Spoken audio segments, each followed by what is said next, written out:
loyal Canadians, and it has not.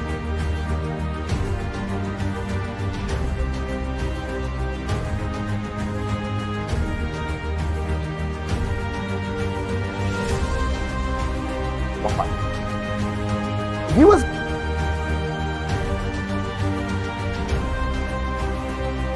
It was also important.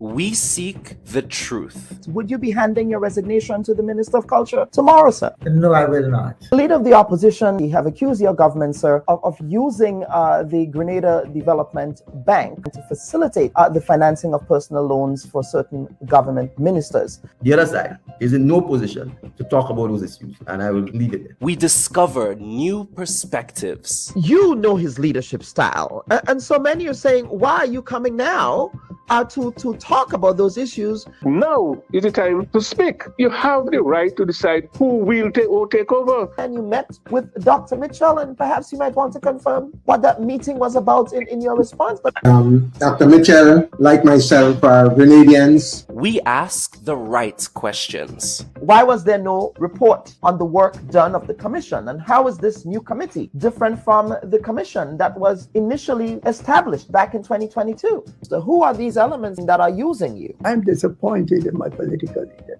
And why is that animating those political conversations now? It's a very interesting question. The Bubb Report with Dr. Kellan Bubb. Thought-provoking, truthful, unbiased, and truly original reporting.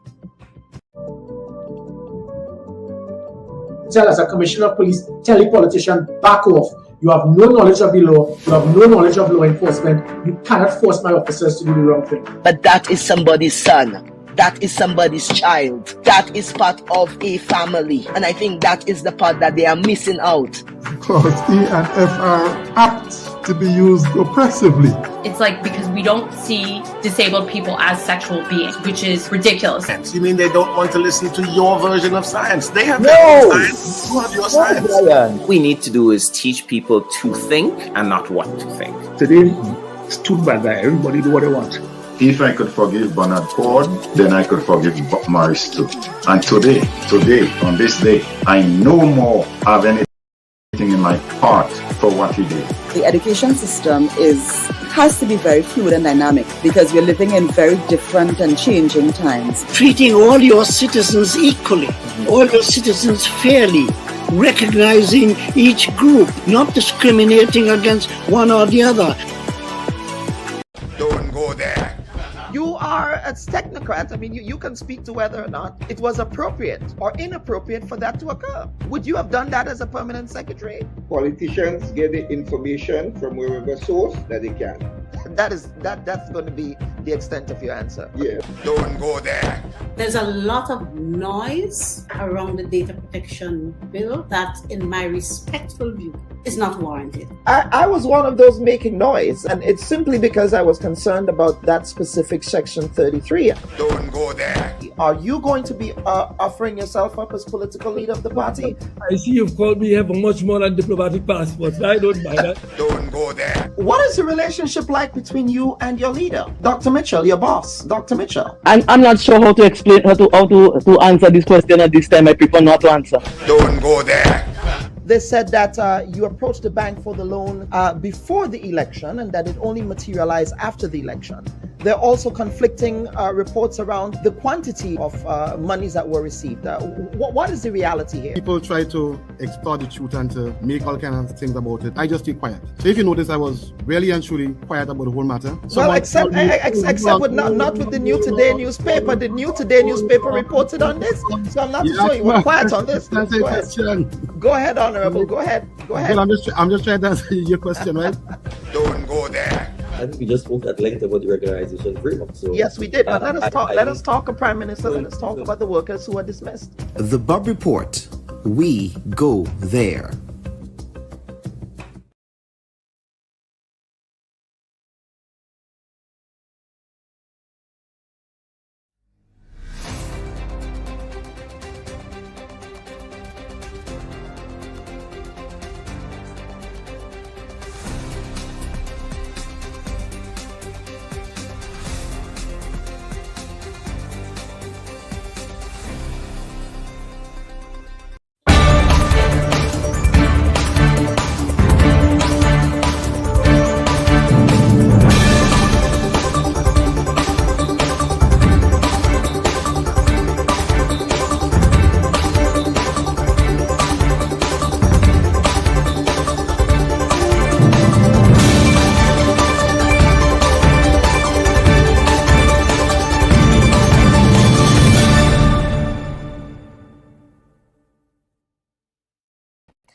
A pleasant good morning to our viewers and listeners, and welcome to yet another edition of the Bubb Report. We're happy that you can join us.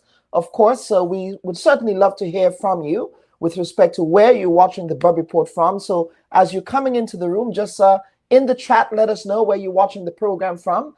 Yesterday, it was certainly a pleasure to see many Grenadians at the Family Day hosted by the Grenada Embassy here in Washington, D.C. There was a family day held in Maryland. We are going to play some snippets of that later in the program today. But of course, it was certainly a pleasure meeting so many of you who actually also watched the program. And of course, we have a full-throated live segment for you this week. It's my first time being back in my home studio following 2 weeks of travel. I was in Grenada for a bit for a milestone birthday party.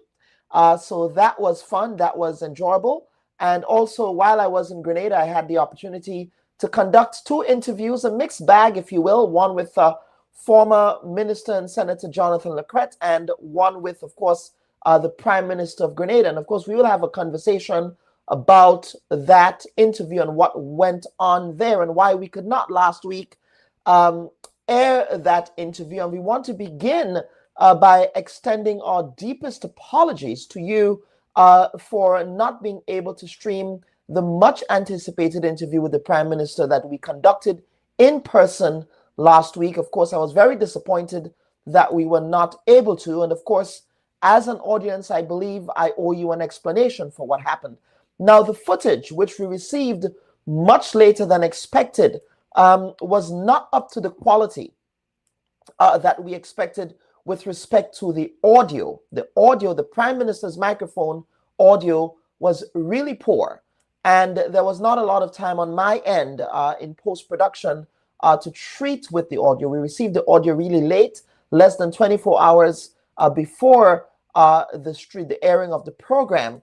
Now, at the time when I received it, I was actually in New York City traveling. And so it was very difficult for me to really do the kind of post-production work that I needed to do to ensure that the audio was up to par. And of course, up to yesterday, we were actually trying to ensure that we have good quality audio for that interview, but the audio continues to remain an issue. And so we made the difficult decision to really abandon the stream altogether. And what we will be endeavoring to do is to work with the Prime Minister's office and his team, that's his press team, to schedule another one-on-one conversation in the near future. Hopefully, it will be in person this time. And of course, hopefully, production-wise, we will ensure that the Prime Minister's mic is actually up to par. And now, while I'm on this topic, now there were those in the national community who advanced a sort of a conspiracy theory that the Prime Minister and his team forced me to pull the streaming of his interview. Nothing could be further from the truth, folks. If the Prime Minister or his team were to ever muster up the temerity to issue censorship dictates to this platform, you, the Grenadian people, will be the first to know. Now, I have not in the past acquiesced to the demands of politicians and has no intention of doing so in perpetuity. Now, the reality is that this was just a production issue. It was a poor quality production issue, and nothing else could be further from the truth. So I thought that I needed to set the record clear on that. Now, and finally, before we get to the first segment, we endorsed the recent statement issued by the Media Workers Association of Grenada, re threats of withholding public advertising on platforms who are curating programming perceived to be anti-government.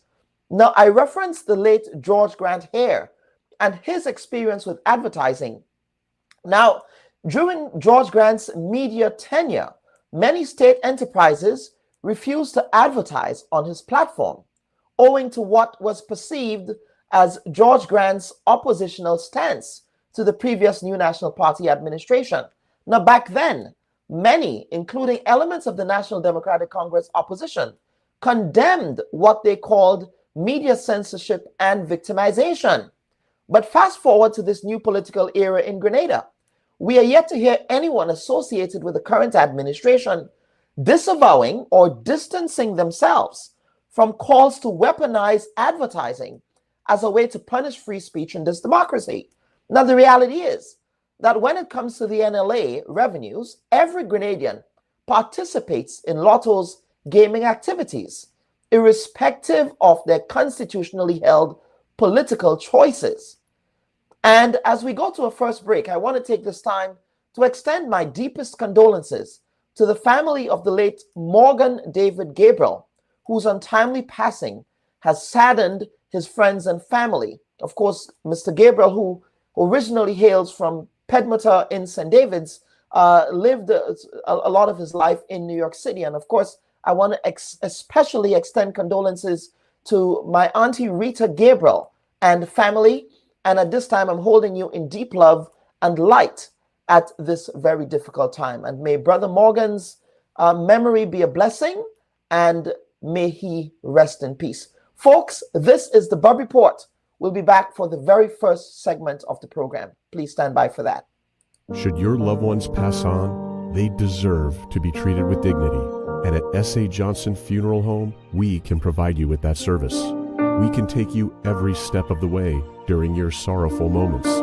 When that need arises, call S.A. Johnson Funeral Home at 347-777-9797. That's 347-777-9797. S.A. Johnson Funeral Home is a Caribbean family-owned funeral home here in Brooklyn, providing funeral services, but in a dignified way.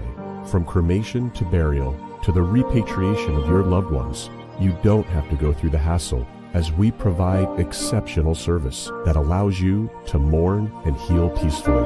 For more information, visit our website, www.sajohnsonfuneral.org. Send us an email at sajfuneral@aol.com or call 347-777-9797. S.A. Johnson Funeral Home, because you deserve to be treated with dignity. To this week's edition of the Bubb Report, of course, there is a saying that there are explosions that can be heard from around the world. And of course, last week in Grenada, that saying really rang true in the context of the Telescope Quarry explosion that occurred last week, Tuesday. Of course, my uncle, who lives in Crowshoe, St. Andrew, on the border of St. David, close to Lambert Bridge, he indicated that he heard the explosion. You also heard of stories of folks as far as Victoria and Guelph and Western St. Patrick indicating that they also heard that explosion. Now, for the first segment of the program, we actually sat with Grenada's leader of the opposition, who is also the Member of Parliament for St. Andrew Southeast, to get her take on the explosion that occurred last week at the quarry. Of course, the explosion sent shockwaves throughout the Telescope community, which of course is the ground zero for everything that occurred last week, as well as surrounding communities. Of course, residents, as I said, as far as Victoria and Guelph heard the explosion. There are reports, of course, of damages to homes. There are reports that one employee at Gravel and Concrete, he suffered a ruptured eardrum. He's currently hospitalized at the St. Augustine Medical Service. And of course, we also heard from Gravel and Concrete with respect to the work that they have been doing to ameliorate the concerns of the residents in the area, restoring some of the damaged items that the residents lost as a result of the explosion, as well as committing to do some housing repair that resulted from that explosion as well. Later in the segment, we'll be joined by Callistra Farrier, who has been doing some extensive reporting on what might have caused the explosion and whether or not there were some occupational health and safety issues there with respect to how the explosives were handled. So Callistra will be joining us later in the segment to speak to that. But at this time, what we want to do is to play the conversation that we had with the leader of the opposition, who is the MP for the area, earlier before the program, before we actually streamed live, because the leader of the opposition is currently traveling. She's in the United Kingdom attending parliamentary business, but she made time to speak with us on the concerns that her constituents have been raising on the issue. So we will play that conversation right now, and we'll be back on the back end of that conversation with Callistra Farrier. So please stand by for that. Viewers and listeners, welcome back to the first segment of this week's edition of the Bubb Report. And of course, in the lead up to the program, we discussed in the lead up to the program the explosion that occurred in Telescope last week. Of course, we've heard from the Gravel and Concrete Corporation. We've also heard from the Prime Minister on the issue. But in the interest of balance, we felt it was also important to hear from the substantive Member of Parliament for the area, which, of course, the Telescope area is represented by the Honourable Emmeline Pear, who is not only the MP for the area, but she's also the leader of the opposition, as well as the political leader of the New National Party. So I'm happy to be joined in the first segment by the Honourable Emmeline Pear to discuss her perspectives with respect to what occurred out there at the quarry in Telescope. Honourable Pear, I know that you're traveling this week, so thank you for taking the time to speak with us. Thank you for having me. And of course, anything that has to do with the people that I represent, the people of Grenada, I'm happy to take the time to address. Yes, absolutely. So Mrs. Pear, last week, of course, I'm not too sure where you were, but I was speaking to my uncle in Crowshoe, and he said that the house shook for a little bit. And you heard stories about folks from all the way in Victoria and St. John's hearing that explosion.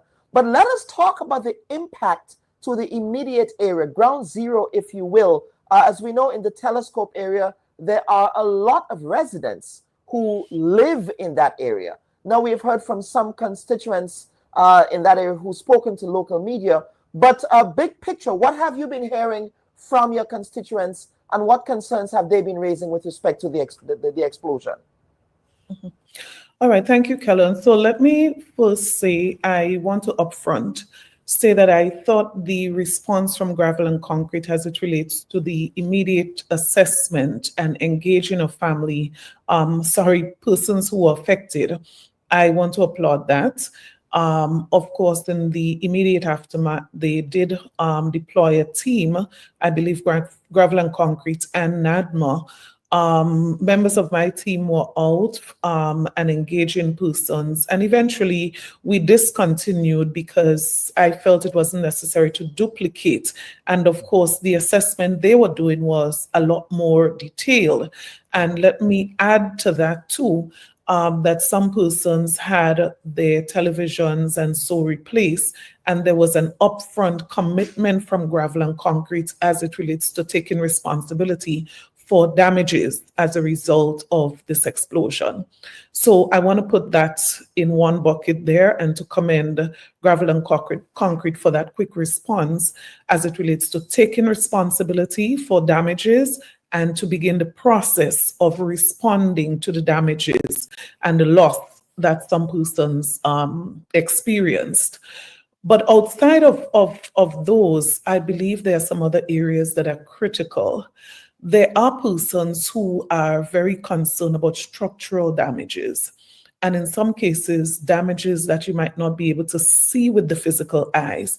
So if a house was shaken, for example, in some cases where you're seeing cracks, I believe there are some persons who are a bit concerned about long-term damages, especially if you're talking about, I spoke to one resident who referred to a particular house where, a concrete house where they were seeing cracks, new cracks.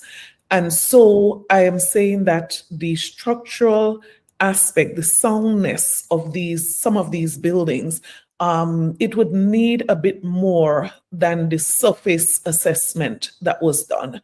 So that is one category. The second area of concern is the psychosocial. So we take some things for granted. And of course, just listening on to some persons, you must know that this would have some effect on some persons. And some persons, one person actually related to me, it reminded them of an occasion during the revolution where they heard something went off. And, you know, the trauma that it caused going back in time, you know, and of course you have children who experience this. One person said they were wondering if Grenada was being bombed, you know, so some things we dismiss as not important because we're looking for a broken window and a broken door, and many persons did suffer damages as it relates to windows and doors and other things within the household. The small shops had a few things that were damaged, etc. But there's also the psychosocial. And just to say that I did make arrangement with Dr. Panchu, who happens to be in Grenada at this time, and we've put on a special session on Monday evening for members or persons within the vicinity of where that explosion took place. So the psychosocial, you have the structural issues, and you have the damages to the houses within the vicinity specifically. I am also very concerned too, not as it relates, as I said, to the windows and the doors and those little things that were damaged, but a proper assessment, particularly to some of, I heard one person, for example, refer to something in the roof, right? So I don't want a situation where a basic assessment is done, people accept responsibility, things are given, and then 3 months down the road, because a thorough assessment was not done, people are ending up with challenges and problems as a result. But if you ask me, all of this that I've just referred to is not my biggest concern. For me, the biggest concern is the report. There was a commitment that a thorough investigation will take place, and we ought not to treat this lightly. So the question is, what caused this? Who specifically is being held accountable for this? And most importantly, what are we putting in place to ensure that this never happens again? Because we can simplify this and we can say, well, no one lost their lives. Some houses were damaged and we're going to repair it. But let's think of what could have happened. And let's also think of what could happen if we don't take corrective measures to ensure that it doesn't happen again. So I listened to the Prime Minister, for example, and his reference to the condition of the explosives. I heard reference to the explosive being stored in Point Celine. The question is, what questions also questions of how it was handled or mishandled. What were the conditions under which they were stored? What were the conditions under which they were transported from Point Celine to Telescope? It also leaves me with the question, why Telescope? Why Telescope? And what level of care was exercised in whatever was being done. I mean, there's speculation. Some people are saying that they were being destroyed. I am not sure. I'm listening to the Prime Minister, and some of the things, sound a little bit frightening to me, because we're not acting. As a matter of fact, while he was speaking, there was the little grin in between what he was saying, and I got a little bit concerned as to how serious we are taking this issue, because this is not a situation. And I do hope that this report would be out soon and that it is one that would be shared. People would be given some proper explanation of what happened. And as I said, systems and structures put in place to ensure that this does not happen again. Mm-hmm. Now, you referenced the psychosocial. Now, Gravel and Concrete did indicate that there was one worker on the site there at the time who in fact suffered a ruptured eardrum. They indicated that he was taken to, I believe, the St. Augustine Hospital for initial triage and care to deal with that. But in respect of, the fact that folks said that they heard that explosion miles away from the site, it also raises the question of the hearing health of the residents in the area. Is that something that that the residents have also raised as an issue? And that is what I'm saying. We ought not to just treat this casually, right? Because there can be things that can pop up after. And you're absolutely right. When we're speaking about the air and damage to the air, you might not see that physically. You might not even realize that something happened. Maybe down the road, months, years, maybe. And I'm just saying that in dealing with this situation, we must take a very holistic approach as it relates to how we manage the aftermath of this. How do we manage what kind of assessment we do, the thoroughness of the assessment. And they're elderly persons. As a matter of fact, it was brought to my attention, one person who died a day or 2 days after. And so the question is, was it in any way related? There are speculations that the person had some heart conditions, etc. We don't know, and we probably may never know. But I'm just saying, in terms of how we deal with this, let's not trivialize it. So then it might be necessary at some point that we do some further assessment on persons in the area in terms of if there's any hearing problem or any challenges that they're having, maybe if we say 6 months down the road, whatever the case might be. I'm not a specialist on this, but I'm just saying we should not just trivialize it by saying no one lost their life. People lost their television and their windows and it would be replaced. And we move on like nothing never happened. We ought to treat this in a very serious way. Mm-hmm. Were you able to have any communication with the officials at Gravel and Concrete? Not directly, no. I would have sent a message indirectly, and just to say that we were collecting information and that we were prepared to share that information with them. But then, as I said, a team was deployed from Gravel and Concrete and NADMA, and based on the nature of the assessment they were doing, we did not feel that it was necessary to duplicate efforts. So there has not been any official communication thereafter. But of course, we stand ready in any way to collaborate and to support, because this should not just be a situation where 1 week after we've completed all activities and it's let's move on to something else. This is far deeper than I believe we're taking it. So a much more long-term, sustained and continuous assessment is what you are putting on the table here. Right, and then we have to also speak about the location. We also have to speak about what future activities are going to happen there. What is the plan for management of that site? There's still a lot, Kellon, that needs to be looked at as it relates to this situation. And as I said, the report, I am particularly interested in understanding what happened, why it happened, how it happened, and what is going to be put in place to prevent in the future. Mm-hmm. And also in the Telescope area, on sort of a tangential, unrelated issue, in April of this year, residents in the area were expressing concern about the removal of trees, the removal of trees, but also concerns about illegal dumping and other environmental issues taking place there. Do you have a follow-up on that in respect of what has been happening there from health officials, from environmental officials in respect of addressing those resident concerns? And that is why we have to look at this in a very holistic way, and we have to be very cautious how we deal with this. One person said to me, why is Telescope being seen as a dump? Why all the waste is coming to Telescope?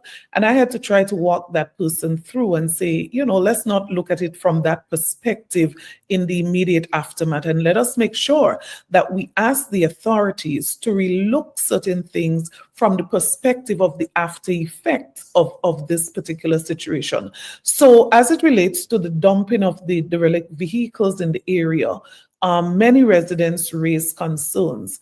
I know, and I did not have updated information from solid waste within probably the last couple of weeks, but there was the commitment that I received unofficially. And let me make this point. I made several attempts to meet officially with solid waste in my capacity as the parliamentary representative for the area. All of the calls, all of the emails, everything went unanswered. And I'm very disappointed about that. That's the first thing. The second thing is that one of the employees of Gravel and Concrete hinted to me, and I have to put it this way because I consider that to be unofficial information, that the derelict vehicles were not going to be left there, right? They were going to be moved eventually.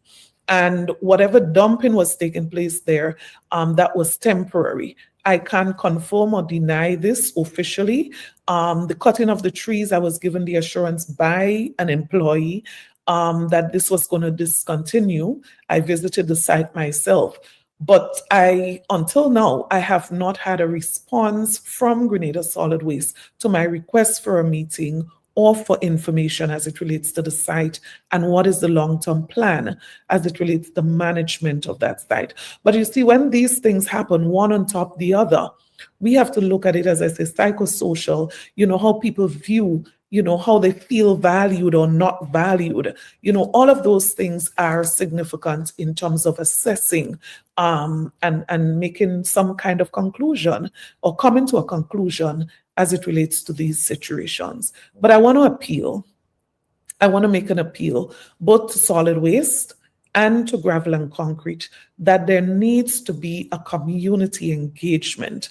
In the case of solid waste and the dumping of the derelict vehicles, this has been months that have been indicating the urgency for a meeting with the community. You see, Kellen, a lot of these things could be avoided. A lot of speculations could be avoided. A lot of judgments can be avoided, wrong judgment, if people consult. And I believe one of the weaknesses of this administration and those associated with this administration is the lack of consultation. The feeling that we can just do whatever we think is best when we want to do it, how we want to do it. And, if you're not okay with it, then that's your problem. That is how some people feel about these decisions, because I don't think the issue is just about the derelict vehicles, or the issue is just a device or whatever it is going off and causing damage. It is about the level of engagement, conversation, consultation. People want to feel a part of the process. And I'm appealing to this administration that there's need, when there are things that affect the lives of people need to be a part of the conversation. Consultation, our operative word here, consultation. Of course, the administration would say that perhaps they're offering avenues to do so by way of their town halls that they do. Now they have DMs with the PM and other aspects of consultation that they may say that they're in fact doing, but you're saying perhaps a much more intentional effort needs to be mounted. And there are some things that need specific attention, right? So when it comes to, there are some things that relate to respect and courtesy, right? Buy-in from the community. So if you're going to dump derelict vehicles in a community, in my backyard, if you're going to dump items that are possibly going to attract rodents, right? You don't just want to show up with a truck and the process starts by dumping. You want to engage the community prior, not in a town hall, not on DM the PM, but you want to sit with the community and say, hey, this is the plan. You should not be concerned about this because this is what we are going to be doing to address the rodents, for example. You want to do that prior. You don't want a situation where you are doing things and then people have to come to a town hall to complain. That's putting the cart before the horse. You want to ensure that before you take certain actions, and there's an attitude that goes with it. And I listened to some comments from the current, I mean, this is unrelated, but the current Attorney General and reference to a bill that is likely to come before Parliament as it relates to changing the Constitution. And it's almost like saying, you know, why are people complaining? Why are people making a big issue about this? We've been consulting on this matter since 1980 something. I mean, that's the wrong approach. It is the wrong attitude. And I want to appeal, I continue to appeal, you know, people must be the center of these decisions. People must be at the center. And this administration should not be called out like this, because this is an administration that has always said people must be first and that people's voices must be heard. So why is it that you make it so difficult for people to express themselves on matters that concerns and affect them? And as I said, don't trivialize it to a town hall. Don't trivialize it to maybe DM the PM, where a million other issues are being addressed. We're talking about issues, for example, if we take the dumping of derelict vehicles in a community, the community must be engaged on that subject and that subject only. If other things come up, fine, but that should be the main subject matter. And Mrs. Pear, since you brought it up concerning the oath, that's actually the next segment of the Bubb Report this week. So in essence, you put the cart before the horse here. But on that issue quickly, because I know that you have to go.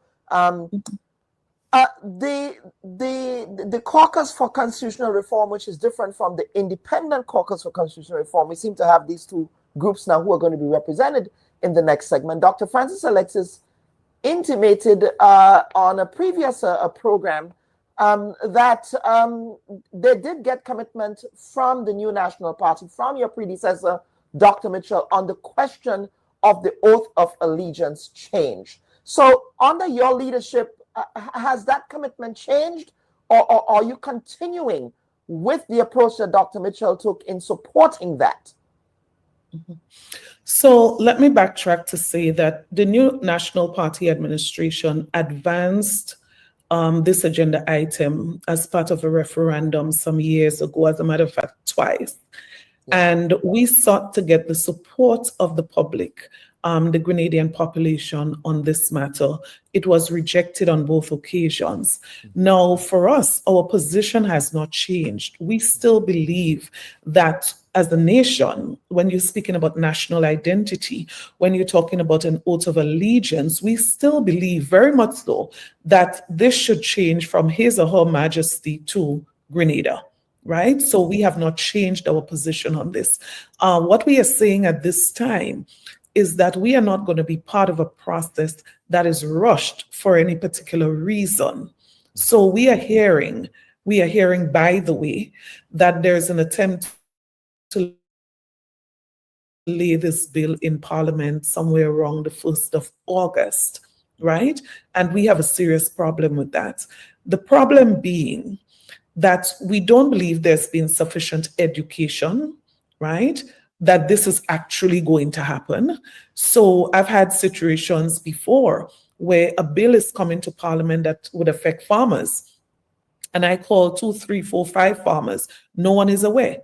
Worse yet, I call the farmer's representative in the parliament, and he too is not aware of the content of the bill. And we have to change this. So if a bill is going to be coming of that nature and that magnitude, you expect a certain level of education that should have started maybe 6 months ago. And what happened in 1984 or 1990 has nothing to do, in my mind, with a new bill that is coming in 2025. You got to treat that separately. But I'm sure you've been following the media. There are strong opposing views to this. And we don't want to go down that road again, in my opinion. Something that is supposed to unite us, something that is supposed to really impact our national identity. I don't think we should be approaching it from this perspective. And so what you need right now, in my opinion, is a couple months education, a couple months of debate, a couple months of every side giving their story. So I've heard one group, for example, Dr. Alexis has made it abundantly clear, himself and his team, that we don't need a referendum. I followed the argument. But I have not heard the argument of that other group that is saying a referendum is absolutely necessary. And I believe the public deserve to hear both sides of that argument, right? Now, if we are going to rush this process, I don't think it's going to be in the benefit of the people. I mean, who are you really doing this for? You want buy-in from the people. Whatever approach we're going to take, people ought to be at the forefront of this agenda. And I feel strongly that this ought not to be rushed and to be taken to Parliament in another couple of weeks in the current situation that we face. I don't know what the urgency is, and I can't understand what would be the urgency of this particular matter. Well, you mentioned hearing from both sides, and of course, that's what we will be doing in the next segment. So, but I do hear your point, certainly, that a robust conversation, because one of the critiques in the last referendum, and it's interesting, I guess, with time, how things change. The critique was at the time that those who proposed the referendum, the proposals for the referendum, did not give the public enough time for education. But if you're saying that we did not give the public enough time for education, then what are we saying now? When the bill is going to be is proposed to be passed in Parliament or presented to Parliament before passage in August? Is that not different? These are the situations that really show people up for who they are. And that is why I'm really proud that as a party, we are consistent on this. We don't change our positions automatically because we're in opposition. We don't change our position based on the location with which we sit at any given time. So we are absolutely clear. When this matter was brought to the public, the current administration, persons from the current administration mobilized support against this. And not just support, but strong support. And encourage persons not even to say, let us vote positively on 1, 2, and 3, because 1, 2, and 3, for example, let us put Carriacou and Pitimatnik on the passports. You ask the average person in Carriacou and Pitimatnik if they would love to have this, and the answer would be yes, go to a poll, right? But we allow this thing to deteriorate into a political debate rather than a national healthy debate at a certain level, right? And so what happened is people voted against everything just because they were motivated by a political group to do so. And we are saying things that are of national importance should not be dragged down the political gutter. Right? And I feel strongly about this. That is why we are not ashamed or afraid. We are proudly saying we support this in opposition, right? But we are not going to jump on a train and rush to put our eye to that because we support it. We are saying bring the people along the process as you wanted it to be done before. And we are saying too that we need to engage our constituents. And I'll tell you why this is important. I've heard one person, and I had to say to that person, no, let's not go down there, right? So one person said, well, they did not support it when we brought it. So let us not support it now. And I said, no, this is not about them and us. This is about Grenada. So we also need to speak to our constituents, our supporters, and we believe the government has a responsibility to do same. So this must not just be about Dr. Francis Alexis and a group of people, right? This is a bill that is going to be taken to Parliament from the government, right? And so the government need to ensure that is leading from in front on this particular matter. Explain to people why you didn't support it then, why you're supporting it now, what has changed, right? And this is probably secondary. People need to know what you're going to do. You're talking not a simple thing as changing your clothes. You're literally talking about changing the constitution of Grenada. Generations after are going to automatically have this situation to live with. And at least we're saying, let us have conversation about this. Let this be democratic, where people can form an opinion of their own on this particular matter. So if you ask me my personal opinion, I've listened to Dr. Alexis and his team, and I feel comfortable from what was presented to us as an opposition then and now. I feel comfortable it does not require a change through a referendum, right? But I'll be very honest with you. I have not heard the other side of the argument. I would love to hear it, right? And I'm sure that there are many people who would like to hear another side of the argument. So what you've heard is what one group of people believe, and it probably might be my shared view as well. But it's healthy for discussion and debate on such important matters. And we ought not to trivialize it by saying, oh, well, this subject has been wrong for donkey years. Let's get along with it. Let's move forward. You don't treat important issues in this way. Absolutely. Honorable Pear, is there anything else in this very important conversation that we just had? I know that you're traveling for Public Accounts Committee, a set of training engagements, but we want to give you an opportunity for some closing comments. Well, closing comments, let's go back to Telescope to say, as I said before, I am happy that there's been some immediate responses from Gravel and Concrete, good public relations, and also some responses where persons have received replacement. They've taken, you see, when there's a problem, people must accept responsibility. And I've heard them do that publicly. I'm happy for that. And they have started to respond because you have to take responsibility for this and you have to respond urgently. And I've called for this. I have to say that I'm happy. But I'm saying this is just scratching the surface of this particular issue, right? A television set is just scratching the surface. We want to ensure that we do some proper assessment as it relates to the soundness of some of the buildings where there might be cracks. You want to also look at the psychosocial. And as I said, my team, supported by Dr.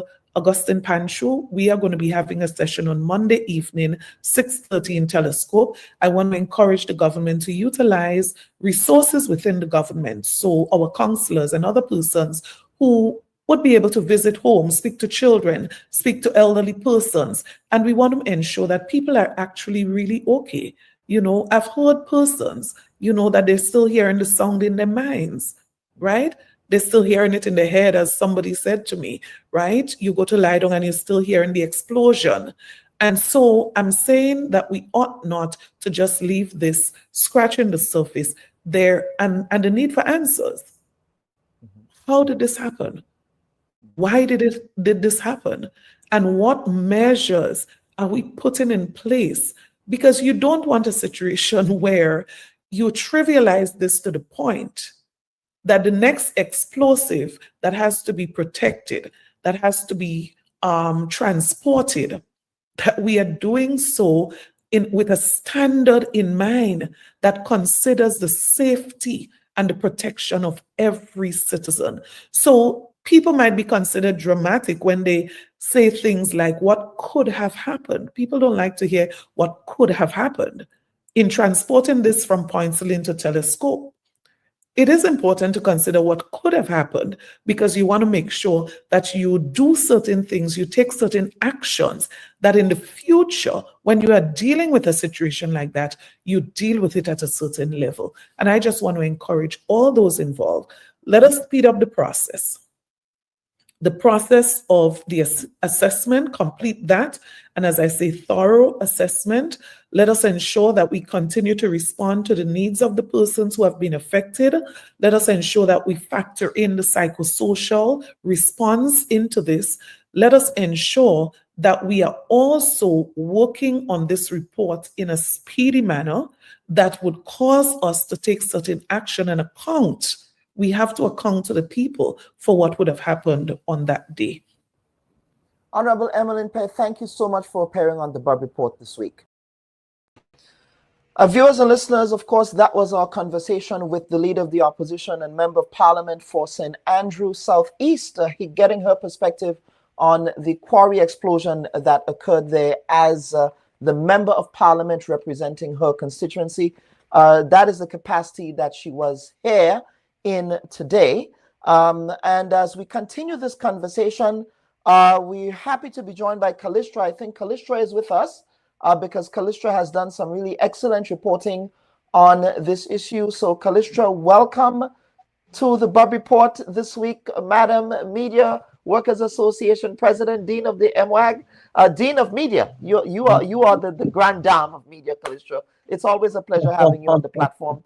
But Kalistra, I know you've been doing some excellent report. I like that, and I'm wearing my shirt. You're wearing your signature. Don't go there. I think you need to trademark this T-shirt at this point. I heard somebody say Dr. Mitchell copyrighted, so he and I may have to go to court. Who knows? Well, I mean, isn't he in court over some marital proceedings, Kalistra? I would not go there. Well, let's not go there. That part of it is definitely out of my area of interest as a reporter. You know, back then, and I know that's not why I'm on, but back then, my area of interest on the question was because we were hearing of undue influence in the cabinet of unelected and unappointed citizens, and that was the public's business. So yeah, thanks for having me on the show. So Gravel on Concrete, Kalistra, you spoke with the management and the leadership team at Gravel on Concrete. You also spoke with the residents. Of course, you just heard elements of the conversation here with the Member of Parliament for the area. So let us talk, Kalistra, about your reporting and what you've been finding in respect of how these explosives were handled. All right. Well, before I get to the explosives, one of the things that this has done is to open my eyes about just exactly how some people live in this country. You know, we're a poor country. We have a lot of poor and vulnerable people in the country. But when I went to Telescope and I walked the streets of that place, I was taken aback by how, and this, the circumstances under which they exist. I mean, some of the houses that I saw, these people have been living under such conditions for a very long time. And I was told it used to be a dump and people squatted there and so on. But, they have representation, and I wish that they would have reached out and let their representatives know that they needed help in terms of moving forward with their lives. I mean, some of the homes, one home in particular where Gravel and Concrete went in and had to redo almost 2 sections of the home because it all just fell down. That person was clearly in need of assistance over the last 3 years, definitely, and even before that. And so people tell me, oh, go to Telescope, go to St. Andrew, is it Southwest, and if you want to see property.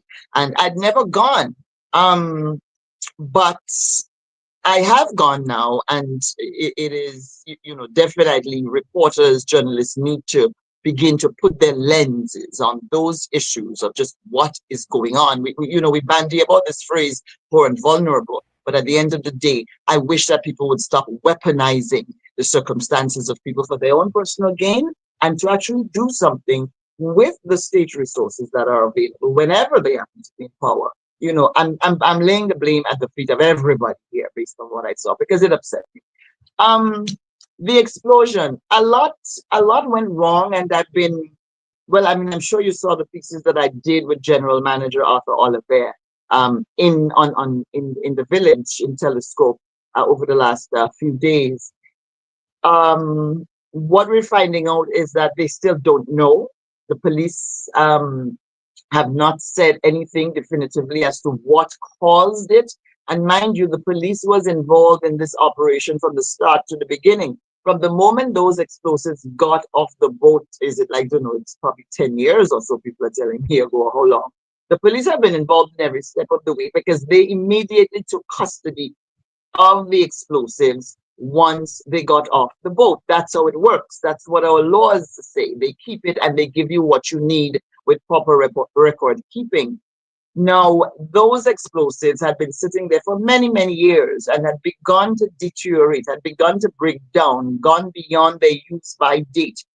Termites infested some of it, and water wet some of it. Although that particular brand of explosives, I am told, is water resistant, so I'm not sure to what extent water damage would have contributed to the unstable nature that experts are telling me, the unstable nature that it would have been in at this point. But certainly termites, and so it was not kept properly under police custody. That much I've been able to verify. Then there's the transporting of it, because I think it's an explosive that is, it's a mixed explosive. It's called a non-binary explosive, meaning that all of the elements are in one, which I'm told makes it even more dangerous. It's I'm not seeing the name here. I did not write it down. I have it somewhere else.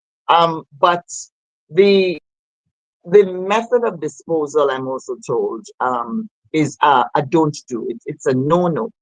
These things have to be done with explosive ordnance experts, and there are questions about whether or not best practices were followed at this point by Gravel and Concrete.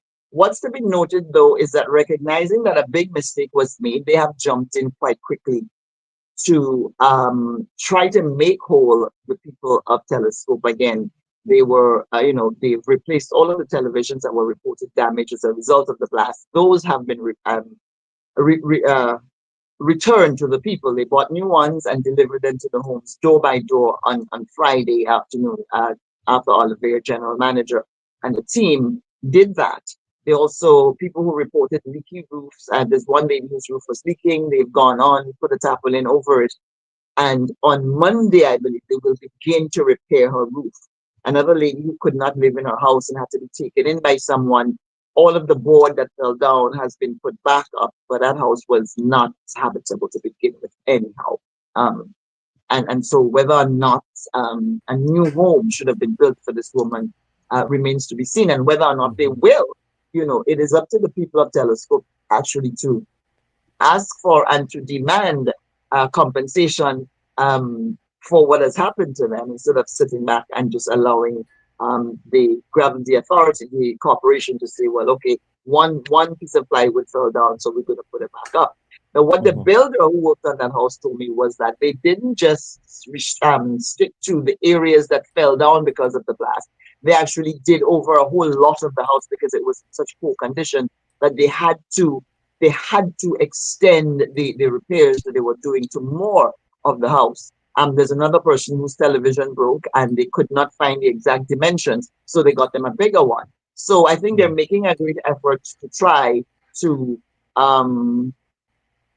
compensate the people. But as the MP said, and not to necessarily jump on the MP's bandwagon, but it is just scratching the surface, because there's a lot more that it has to go a lot deeper.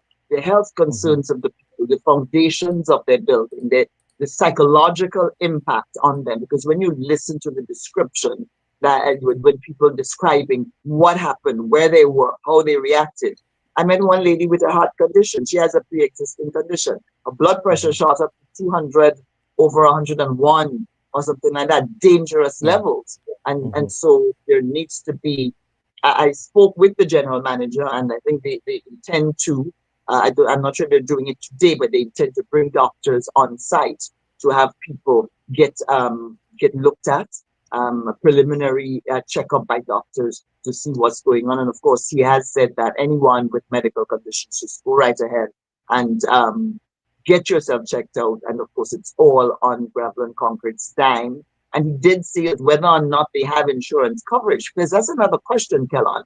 Whether or not Gravel and Concrete having that kind of operation happening in a populated or near a populated area, whether or not they have insurance that covers that kind of eventuality. And there's a question about that. They're looking to see whether or not the insurance has said we will cover Gravel and Concrete damage, but whether or not they will cover what has happened to the people in Telescope, that is still a question that they are looking at. The insurance was changed, I'm told, under previous management, because we all know what was happening in Gravel and Concrete over the last few years. Insurance changed, and whether or not they took coverage for those kinds of things is still a question that is yet to be answered. So we don't even know. But of course, Gravel and Concrete saying they will pay out the pocket if necessary.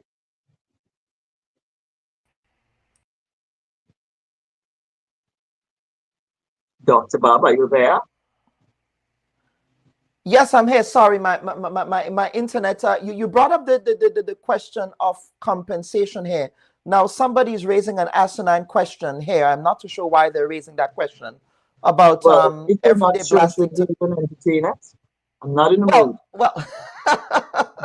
Well, no, it's about when you reference compensation here, you're referencing in the event of events like these, right? Or whatever events that may occur at the quarry in terms of accidents.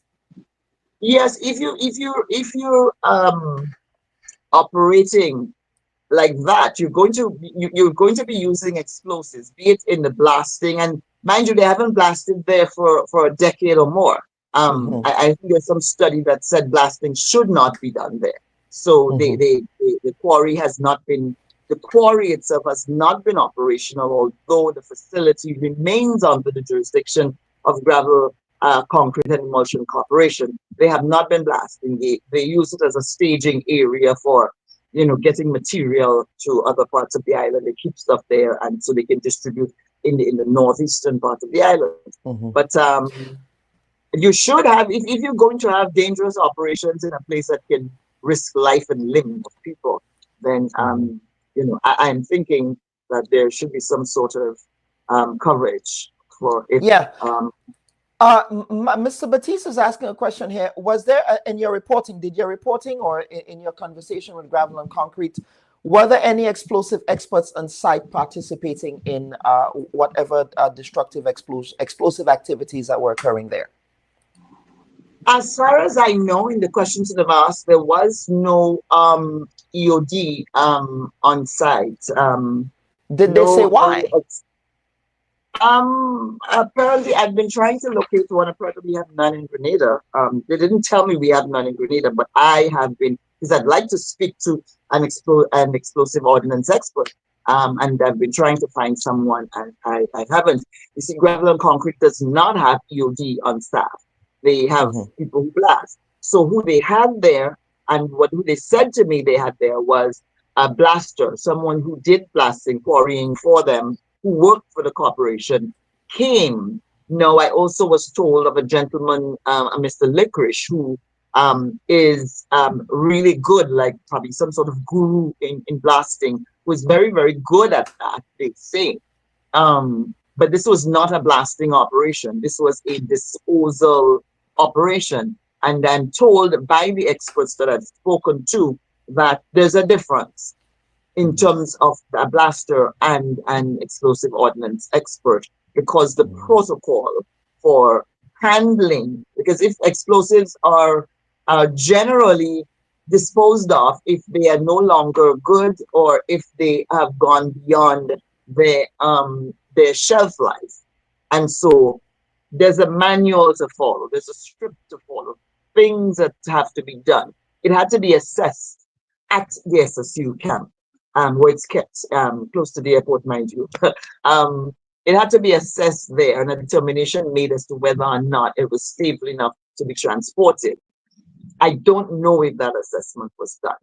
It was transported, and this is non-binary explosive with all the explosives, with all the elements mixed together.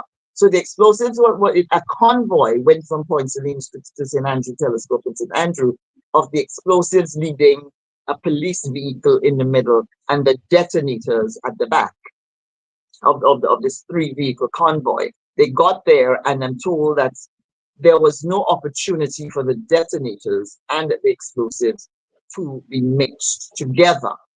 So, but what I'm also being told by people who I've spoken to, who are familiar with how all of this is supposed to happen, is that the explosives themselves, it's I still can't recall the name, but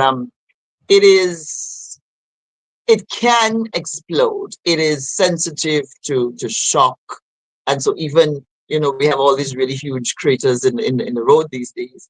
Even that could have caused an explosion en route. That it's susceptible to shock. It's susceptible to heat, and I actually saw photographs of unexploded explosives scattered on the ground 2 hours after the explosion. That's dangerous. I am not sure if the police has cleared the site or whether or not they've cleared the site, because people were right back on there without any protective gear. The following day, I went there the following day. I wasn't wearing any protective gear, and after a few minutes, I was like, "Well, you should not be doing this," and so I left. I went back on Friday to do a report from the site, and of course, I wore my hard hat. And I was told, well, yeah, that's better than nothing, because what you have to worry about is if there's an explosion, what's coming back down. So protective headgear is still helpful. So I'm also told that someone was trying to leave the site with unexploded explosives after the event. So it means that when the explosion happened, there was still explosives on that fire that did not explode yet, that was thrown away, and people either got access to that, or maybe there was some sort of breach in security even before. But what the general manager said, because I put that question to him on Friday, if you say it was all spent on the fire and it was almost out, how did someone get their hands on explosives that they were trying to leave with? They were stopped. I was told they were stopped, mind you. Residents told me that they saw the person being stopped, but how did they get their hands on it? So there are a lot of unanswered questions. Of course, this requires a proper investigation, Kellon, in order to determine how we handle explosives in the country. Who's responsible? Why do we have the experts necessary? The police, I am told, the police themselves, who should have no EODs with them. And at no point during the event did any police officer or any law enforcement official show up in protective gear. We saw photographs of senior officers there. Someone made a joke on social media saying that it looked like a tour, a fun tour, or something like that, rather than some sort of serious operation. And that person wasn't wrong. It did. There were officers there just in their uniform, standing within the zone. And the only people who showed up there with some sort of protective gear was Grenlick.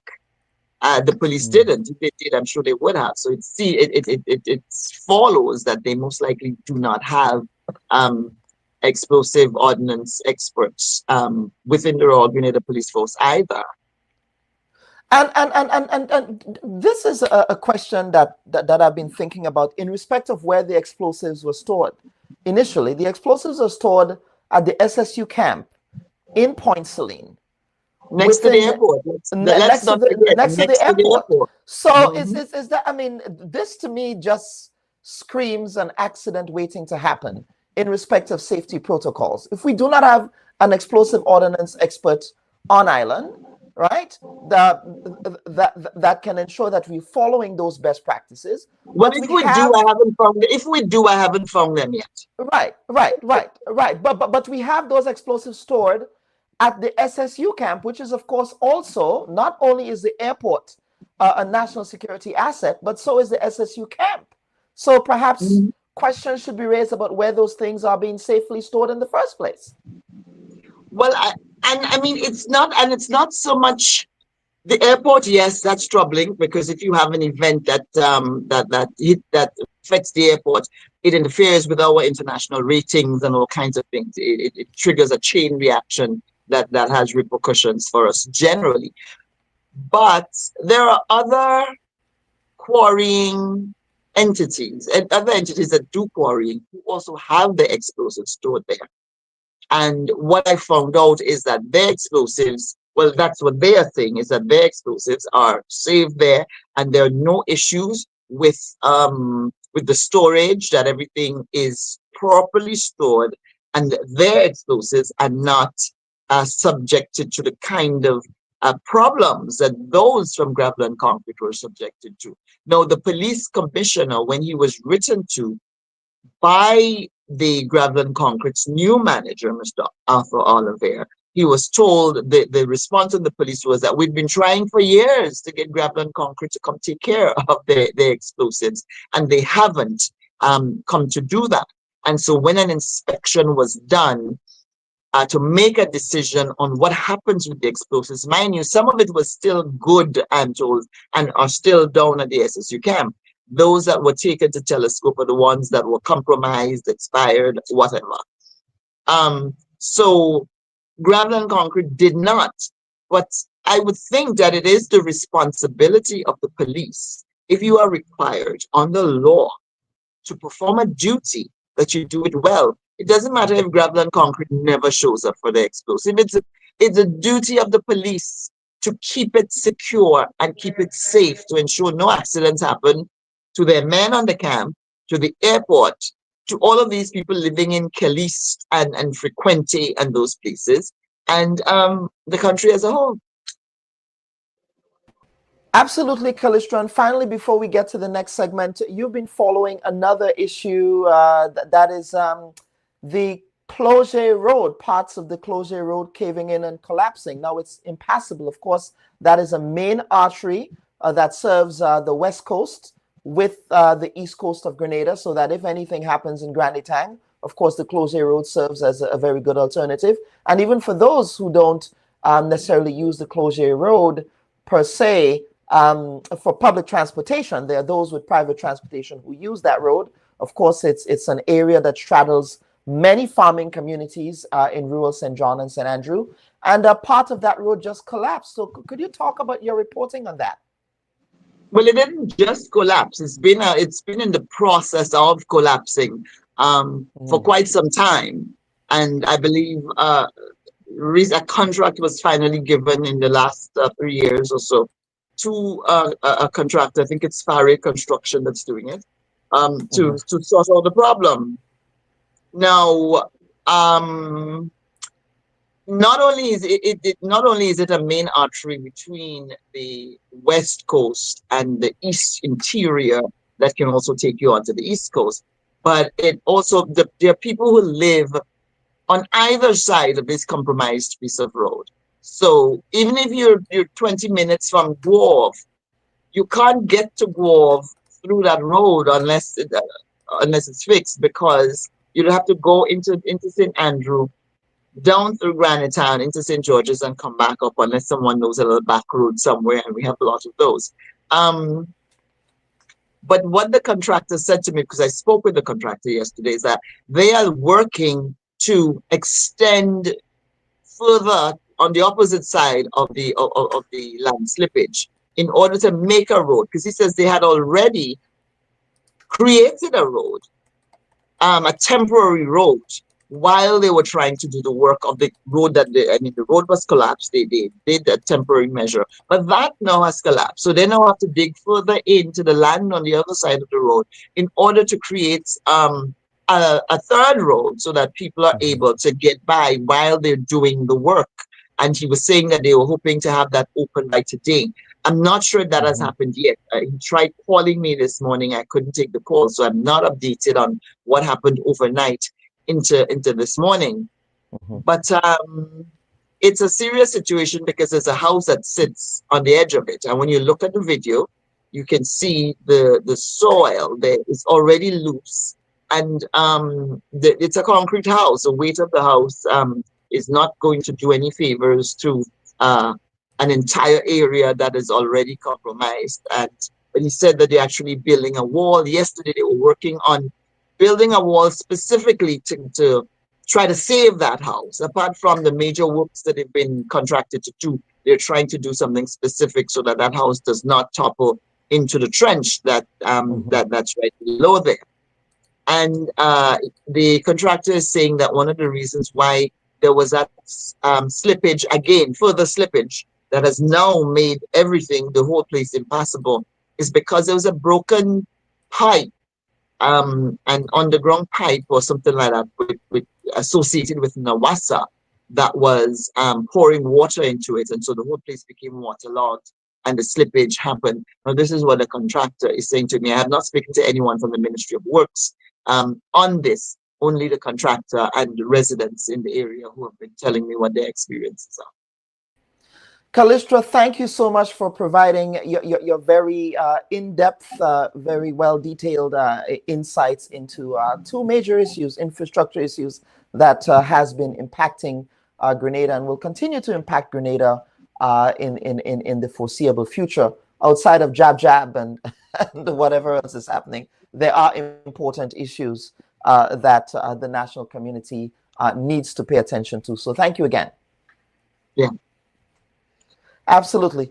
Viewers and listeners, that was, of course, Callistra Faria, my colleague, Callistra Faria, who's also the president of the Media Workers Association of Grenada, updating us on the Telescope Quarry explosion, as well as the land slippage there in Closure. We have one commenter who's saying that this reminds her of the Molyneux land slippage. Let's hope it's not to that extent, but based on the footage that is out there, it really looks, it really resembles what was happening at Molyneux a couple years ago.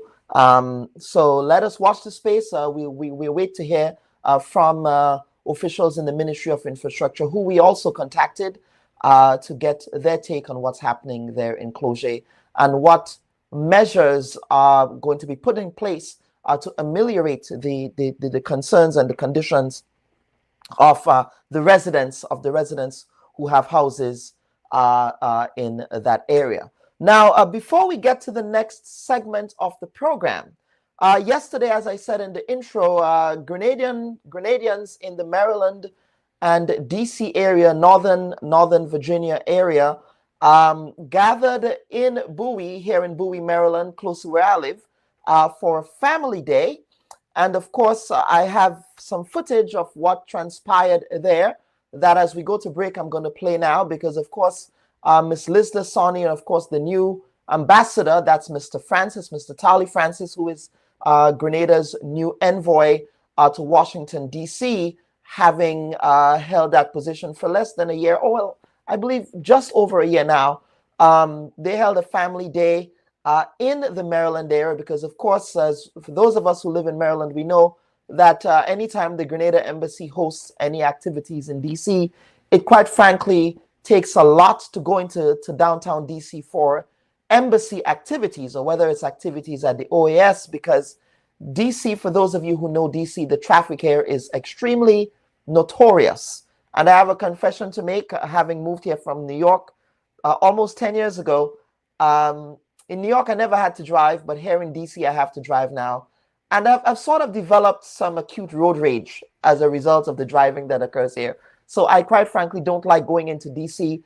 But I believe the embassy, they have said that they're making efforts to have much more activities in the Grenadian community in Maryland, so as to bring the community together. We also know, for example, that on Sundays, a group of Grenadians get together in Upper Marlboro in Maryland, and they do a cookout and they play football. There's also a Carriacou and Petit Martinique side that plays cricket on weekends as well. So I'm going to play some of that footage from Grenadians here about what they hope to see as a future Grenada Day for Maryland. So I'll play that right now, and then we'll come back for the second segment. We'll be having a conversation on the Oath of Allegiance. So please stand by for that.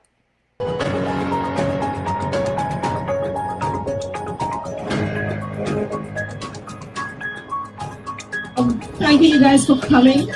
This was spearheaded by a few of us, loyal Grenadians. And for years, we have been planning to do a Grenada Day in this community, and it has not actually happened. So with the good advice, shall I say names? Yeah.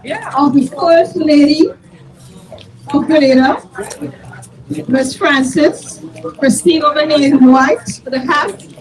Let's hear it from Miss Christine. In the DMV, okay.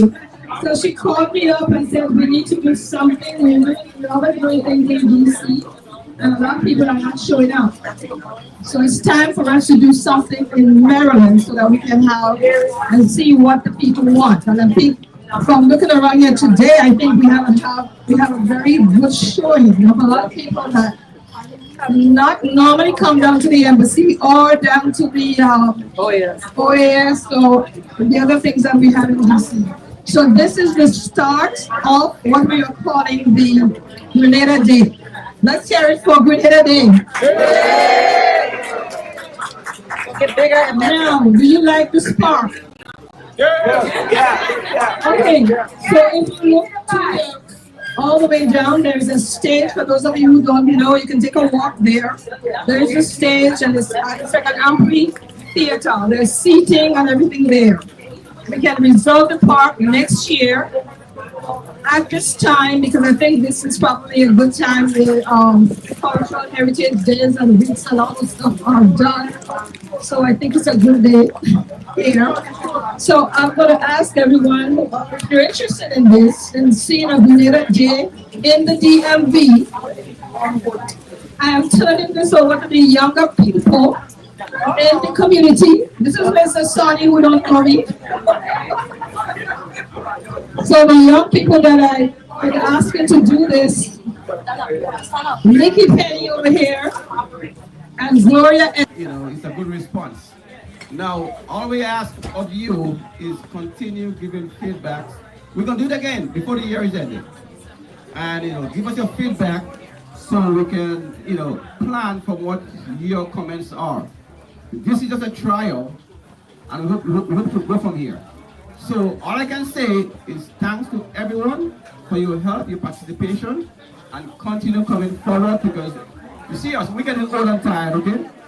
So we want to change the guards. So please keep in touch, as you said, with Sonny is the contact, or the embassy. So that's all you need to do. Let them know what your concerns are and how we like to things. So we work on it. Thank you all once again.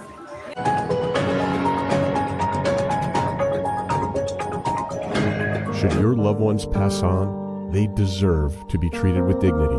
And at S.A. Johnson Funeral Home, we can provide you with that service. We can take you every step of the way during your sorrowful moments. When that need arises, call S.A. Johnson Funeral Home at 347-777-9797. That's 347-777-9797. S.A. Johnson Funeral Home is a Caribbean family-owned funeral home here in Brooklyn, providing funeral services, but in a dignified way. From cremation to burial to the repatriation of your loved ones, you don't have to go through the hassle, as we provide exceptional service that allows you to mourn and heal peacefully. For more information, visit our website, www.sajohnsonfuneral.org.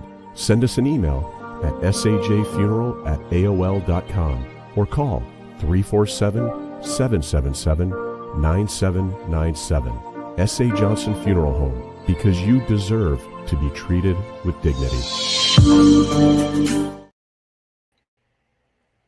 And folks, welcome back to this week's edition of the Bubb Report. We're happy that you can stay with us this week, today for this live stream.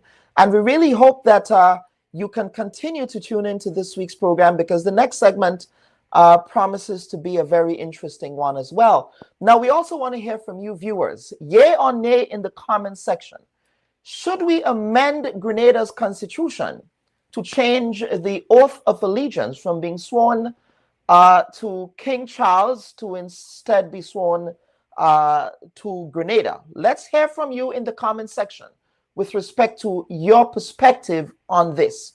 Should this change occur? But more importantly, should this change occur by way of a simple parliamentary vote? Or should this change occur by referendum, as some is suggesting? We'd love to hear your comments. First of all, should we change? Yes or no? And should it be changed by a parliamentary vote? Or should the government of Grenada take this to a referendum? Now, of course, the planned amendment to Grenada's constitution that would change the oath of allegiance from being sworn to the King of England and the King of the Commonwealth to instead being sworn to Grenada has sparked disagreement among legal minds about the correct constitutional process that needs to be adopted in order for this change to occur. Now, former Attorney General Cajetan Hood joined his colleague Anselm Clouden in voicing concern over the government's approach, arguing that such a constitutional change should be determined by the people through a national referendum and not simply passed by a parliamentary vote through a simple majority vote. Of course, the opposition also indicated that they support this change, as you heard from the leader of the opposition, but that she is advising that more consultation should be done on this. Of course, former Attorney General Dr. Francis Alexis, who is joining us today as well, has a different take. He has long advocated for removing the British monarch from the oath of office and believes the amendment can be passed through a simple majority in Parliament without having to trigger that referendum. Now, of course, the Independent Caucus for Constitutional Reform, who is also represented on the program today by Mr. Dave Ned, adopts the view that a referendum is required to ensure that this change occurs. Now, at this point, I wish to welcome my guest for this segment of the program. Of course, Dr. Francis Alexis, welcome back to the Bubb Report, sir, as well as Mr. Dave Ned, who represents the Independent Caucus on Constitutional Reform. Gentlemen, welcome to this week's edition of the Bubb Report. Thank you very much indeed, Dr. Bubb, for having me here on your Bubb Report representing the Citizens for Constitution Reform. I'll say a little more about the organization as we go along. Absolutely. And Mr. Ned, if you can just unmute your mic, sir, so that we can hear from you. There you go. Go ahead. Yes, thank you, Dr. Bubb, and greetings to Dr. Alexis this morning. We appreciate the opportunity that the Bubb Report has given to us as the Independent Caucus for Constitution Reform to discuss issues that are critical to our democratic process. Yes, absolutely. But before we get into the substantive conversation today, Dr. Alexis, I want to take you down memory lane, if you will. And this was from back in, I believe, 1984, or maybe late 1983, following the demise of the Grenada Revolution. Let's take a look at this footage. Position at all. Bernard Code planned it that way. Code's personality, his characteristics, smell of two characters in history, Stalin and Hitler. Now, the press is saying that you're not hearing from Code, and therefore he may not be in charge. But that does not follow, because Code is quite satisfied with living in the bush. He doesn't have to be out. He's not a social animal. Code is not. He's not like Bishop. Bishop has to be out and around the people. But Code could stay in the bush until the end of the earth, and he will pillage the country from it. And therefore we must not be misled by his undercover operations into believing that anyone other than Code is running the country. And that is the way he likes it, so it's not funny to him.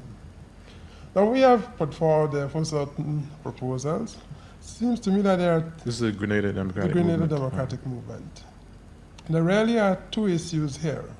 First of all, there is a sensational one: should there be foreign intervention? Which you've called for. Is that right?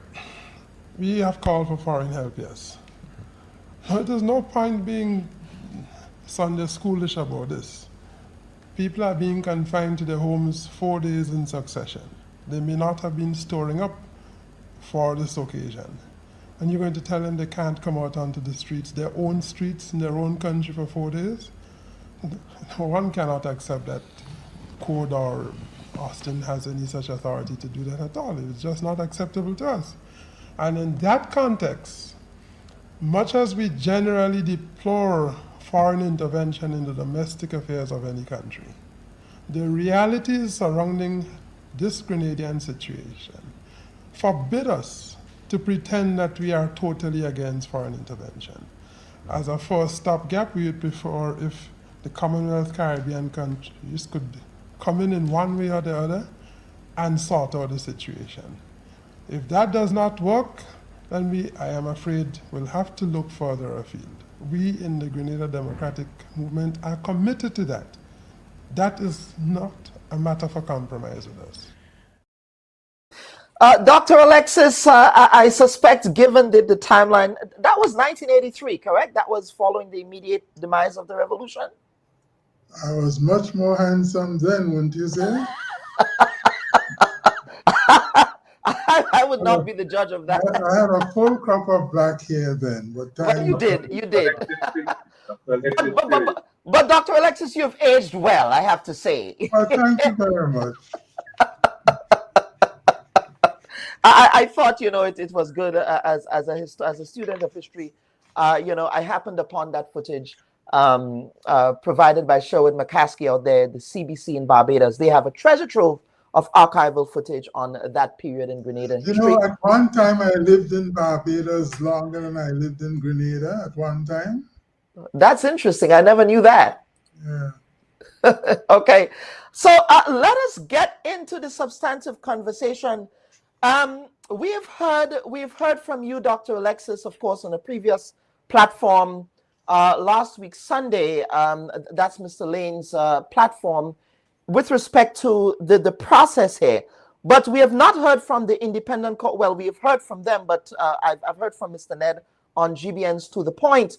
And Mr. Ned, I want to begin with you here because you're saying that you are not necessarily objecting to any change to the oath of allegiance per se, but you're objecting to the manner in which the change is being proposed by the administration.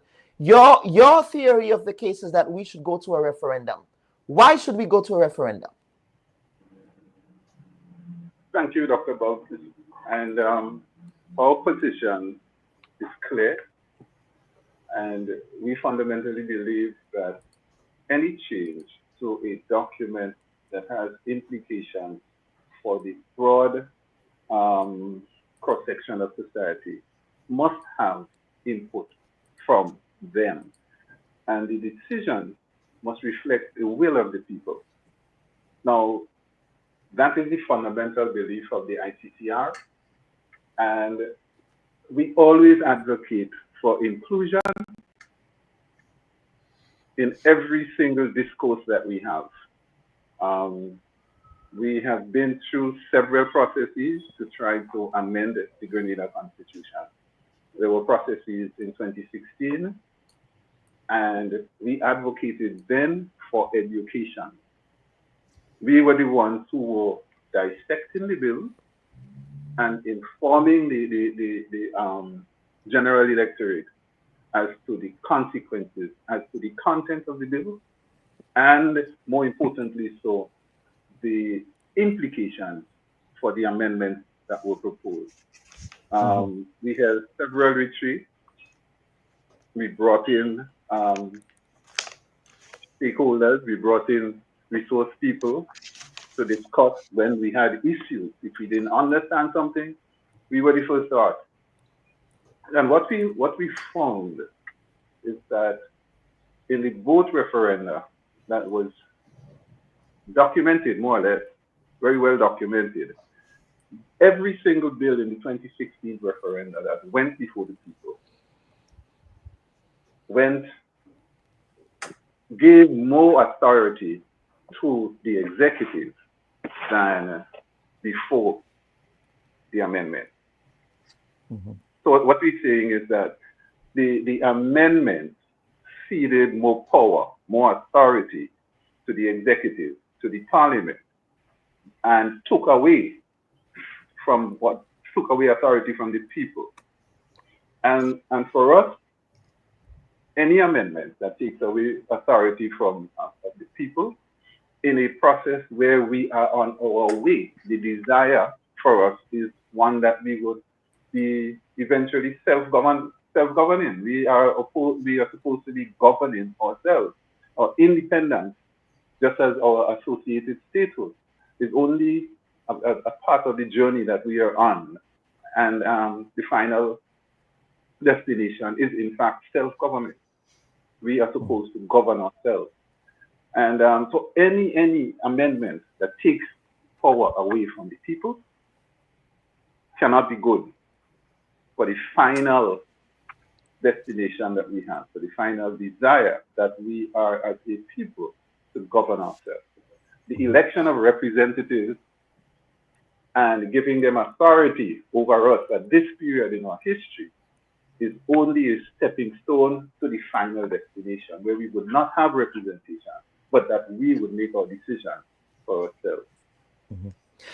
Dr. Alexis, Mr. Ned's theory of the case here, the Independent Caucus's theory of the case here, is that the approach that you're proposing and that the government of Grenada is proposing is taking away the power from the people to make a constitutionally determined change, that the referendum will be required for that change.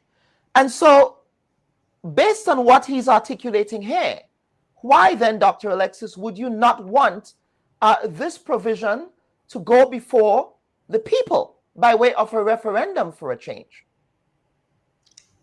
First of all, Dr. Bubb, I speak not for myself, I speak from the Citizens for Constitution Reform. These are our members, mainly.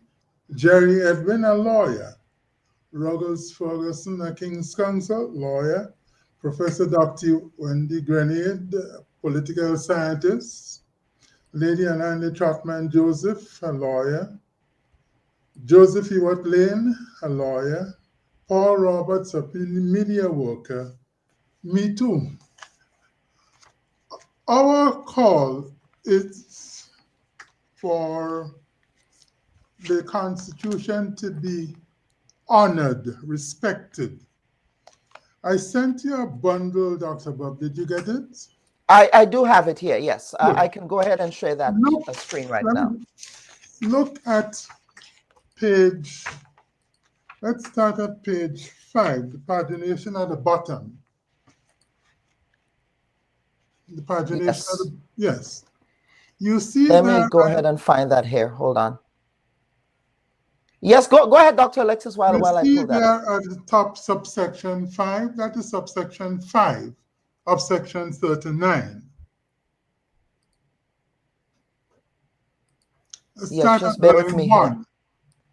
A bill to alter this section, that's section 39, schedule 1 to this constitution. The next 5 lines really mean any of the provisions specified in that schedule 1. Go down to clause C. It shall not be submitted to the Governor General for her assent unless the bill has been approved on a referendum.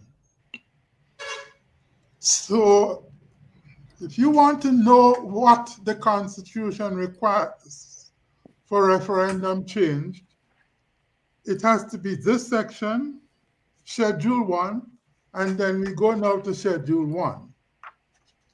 That schedule we will find on page 6. Page at the bottom.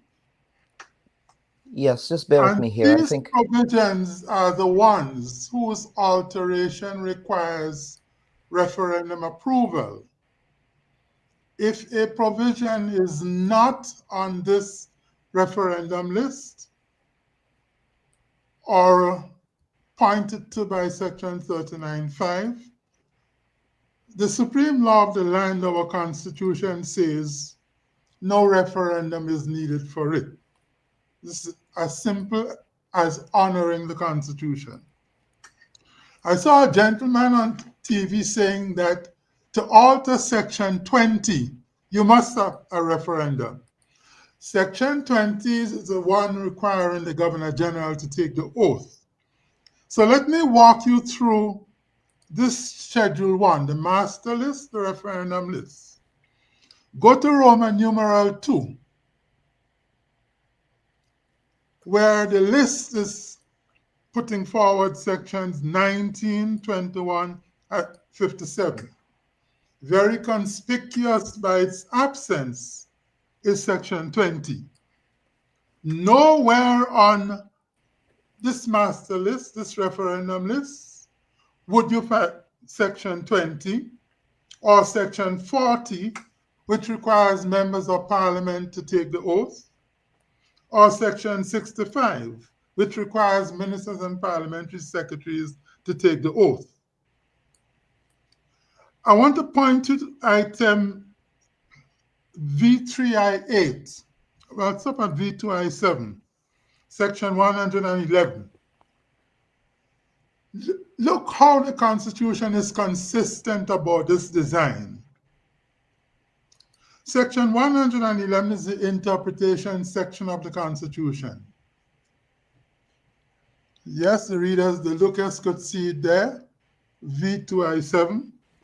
And notice, Dr. Bubb, that the Constitution is specifically confining Section 111 here to its application to any of the previous provisions mentioned in the foregoing items of the schedule. So if a person comes and tells you Section 111 is covered by referendum approval requirement, say to them, Dr. Bubb, read the whole of Roman numeral 7, because even this list confines Section 111 to the foregoing provisions of the schedule. Section 20 is not there. Section 40 is not there. And most importantly, Dr. Bubb, Schedule 3 is not there. That is the hub of the debate. Schedule 3 is the schedule. If you go to page 7, you will see there. Schedule 3 is the provision which sets out the oath of allegiance. I, ... do swear, solemnly affirm, that I will faithfully bear true allegiance to, you have to read that now as meaning His Majesty King Charles III, his heirs and successors. And you want to change all of that to Grenada. This schedule, no matter what one says, it is just simply, Dr. Bubb, as you can see, not on the master list for referendum approval treatment. And that is the only provision which is being altered. No other provision of the Constitution is being altered. Only Schedule 3. And it is just simply not on the master list. So all we in CCR are saying is that we should respect the Constitution. We should obey the Constitution. And the Constitution says you do not need a referendum to change Schedule 3 with the oath.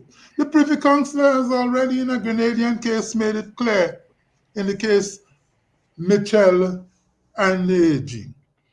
If a provision is not on the list here in Schedule 1, its alteration does not require a referendum. And that is why the Privy Council had said, when the PRG had abolished appeals to the Privy Council, that was in keeping with the Constitution, because the appeals to Privy Council clause, section 104, you will see it in Roman numeral 6 on Schedule 1, is excluded from the master list.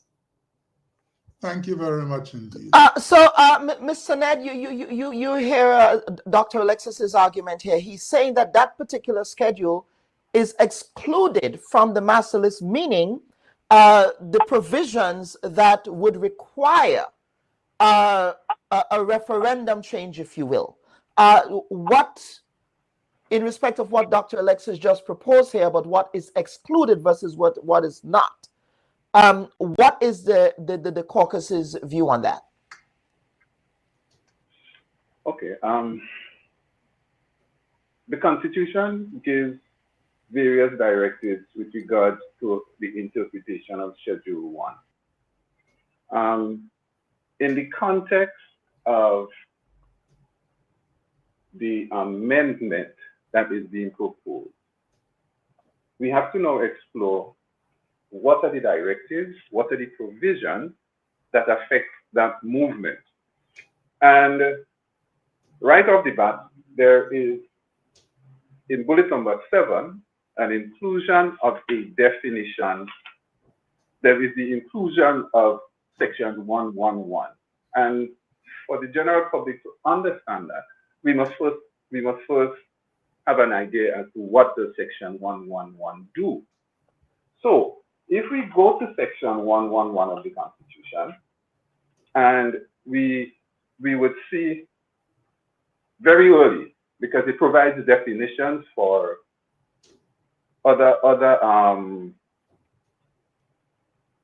it defines certain other offices, it defines certain other procedures, it defines citizenship, etc. But what is pertinent for us today is the definition of the oath of allegiance. And that is where we have to begin. Section 111 of the Constitution directly defines the oath of allegiance, and it says to us that the oath of allegiance means the oath of allegiance set out in Schedule 3 to the Constitution. It defines it. And in the definition of that oath of allegiance, it specifically relates to Schedule 3. So let's go to Schedule 3 now and see what does Schedule 3 do. And if you look at Schedule 3 to the Constitution, at the very top right-hand corner, you would see in brackets sections 111. Right. So what is happening here? Schedule 3 is saying to you that there is a relationship with Schedule 111. When you go to Schedule 111, Schedule 111 is saying to you that there is a relationship with Schedule 3. We can call it a marriage for convenience. So there is a marriage, there is some twinning, there is some partnership, there is some collaboration between those two, the section and the schedule. Now, if we take what we've just learned here now. Mr. Ned, just sorry, you said Schedule 3, that is what page in the Constitution? I'm trying to pull it up here. Page 108, page 107. Well, I have a PDF version. Schedule 3. On page 7 of the document I sent you, Dr. Bubb. Page 7 of the document. Thank you. All right, let me pull it up there. All right. Go ahead, Mr. Ned. Sorry, go ahead. Sorry. Oh, there we go. Schedule 3. I found it. Go ahead, please. Sorry. Right. So, Section 1.1 says it's defined as in Schedule 3. And when you go to Schedule 3, it is clear. I, XYZ, do swear or solemnly affirm that I will faithfully bear true allegiance to Her Majesty Queen Elizabeth II, her heirs and successors according to law. So there's no conflict, there's no ambiguity. Section 111 says that the definition of the oath of allegiance is that I will swear allegiance to Her Majesty Queen Elizabeth II. In the context of where we are today, King Charles. And what I want for us to get out of this here is that there is a relationship between those two, the section and the schedule. Now, if we go to Schedule 1 to the Constitution, and Schedule 1 to the Constitution contains the provisions of the Constitution that are entrenched.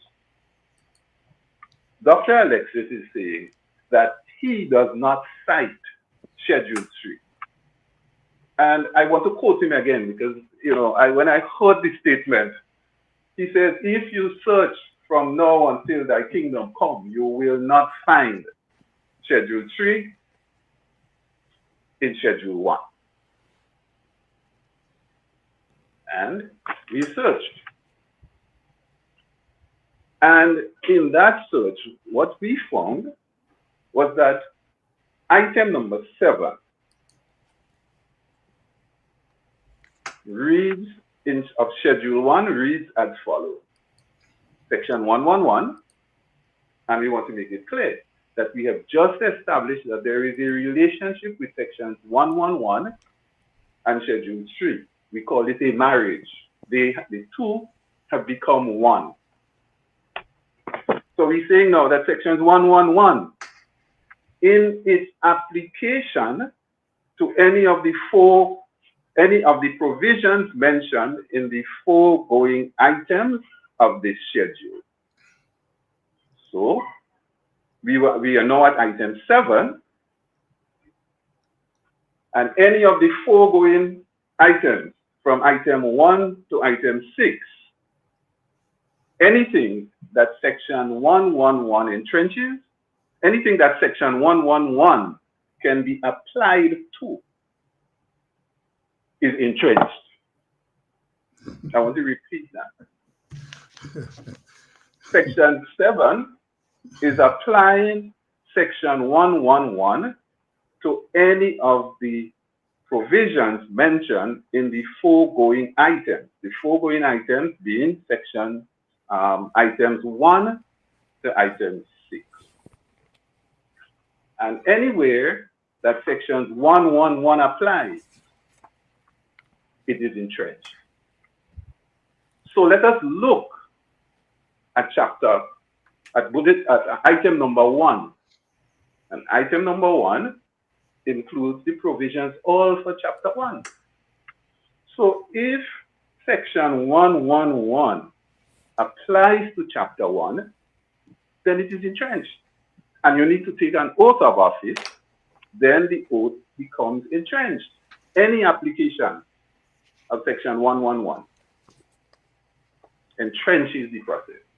So if you look at bullet item number 2, item number 2 includes provisions for sections 19, 21, and 57. If you go to section 19 of the Constitution now, what are the provisions for section 19? The provisions for section 19 are very clear. Section 19 addresses the establishment of the office of the Governor General. And the question that we have to ask now is sections 111 in its application to the provision for the establishment of the office of the Governor General. Is the oath of office required? What are the provisions? And if you look, section 20 tells you that one of the provisions for the office of the Governor General is that an oath be taken. Section 20 tells you that. It says a person appointed to hold the office of the Governor General shall, before entering upon the duties of that office, take and subscribe the oath of allegiance and the oath of office. Yes, Mr. Ned, stick a pin there. I want Dr. Alexis to address the question of Section 3 and its applicability to Section 7. Because what Mr. Ned is proposing here, Dr. Alexis, is that Schedule 3 has direct applicability to, is that Section 7, Mr. Ned? It's Item 7. Item 7. Item 7 in Schedule 1. Dr. Alexis? Item 7 specifically confines its relevance to its application to any of the provisions mentioned in the foregoing items of the schedule. Schedule 3 is not mentioned in the foregoing items. No matter how convoluted one tries to drag it in.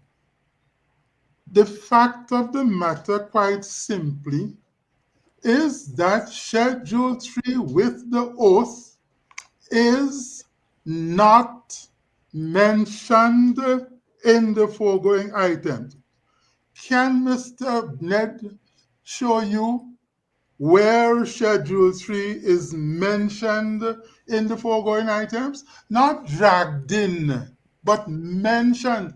The Privy Council has spoken of any attempt to drag in something the way Mr. Ned wants to do it. It was in a Trinidadian case. And that is exactly what was attempted, trying to drag in a provision. And you know what the Privy Council said in Attorney General and MacLeod, 1984, 32 West India Report, page 450, page 455. I don't know if you can bring it up, if you have that facility, Dr. Bob. But the same attempt to drag in what is not mentioned, the Privy Council rejected it out of hand, and this is what they said at page 455b.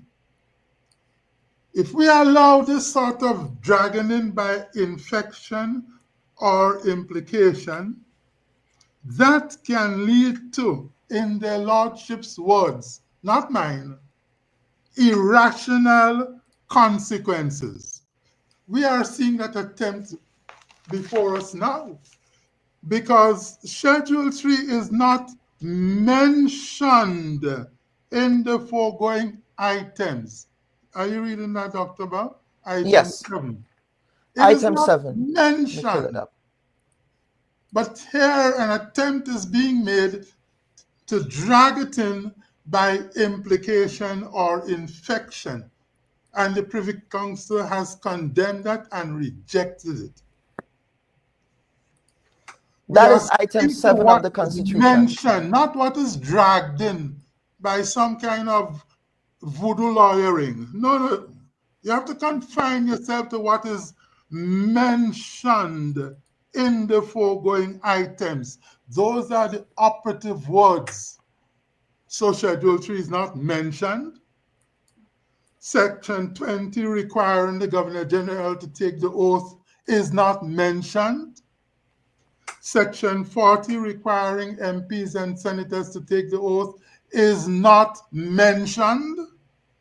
Section 65 requiring ministers and parliamentary secretaries to take the oath is not mentioned. And those words are used deliberately.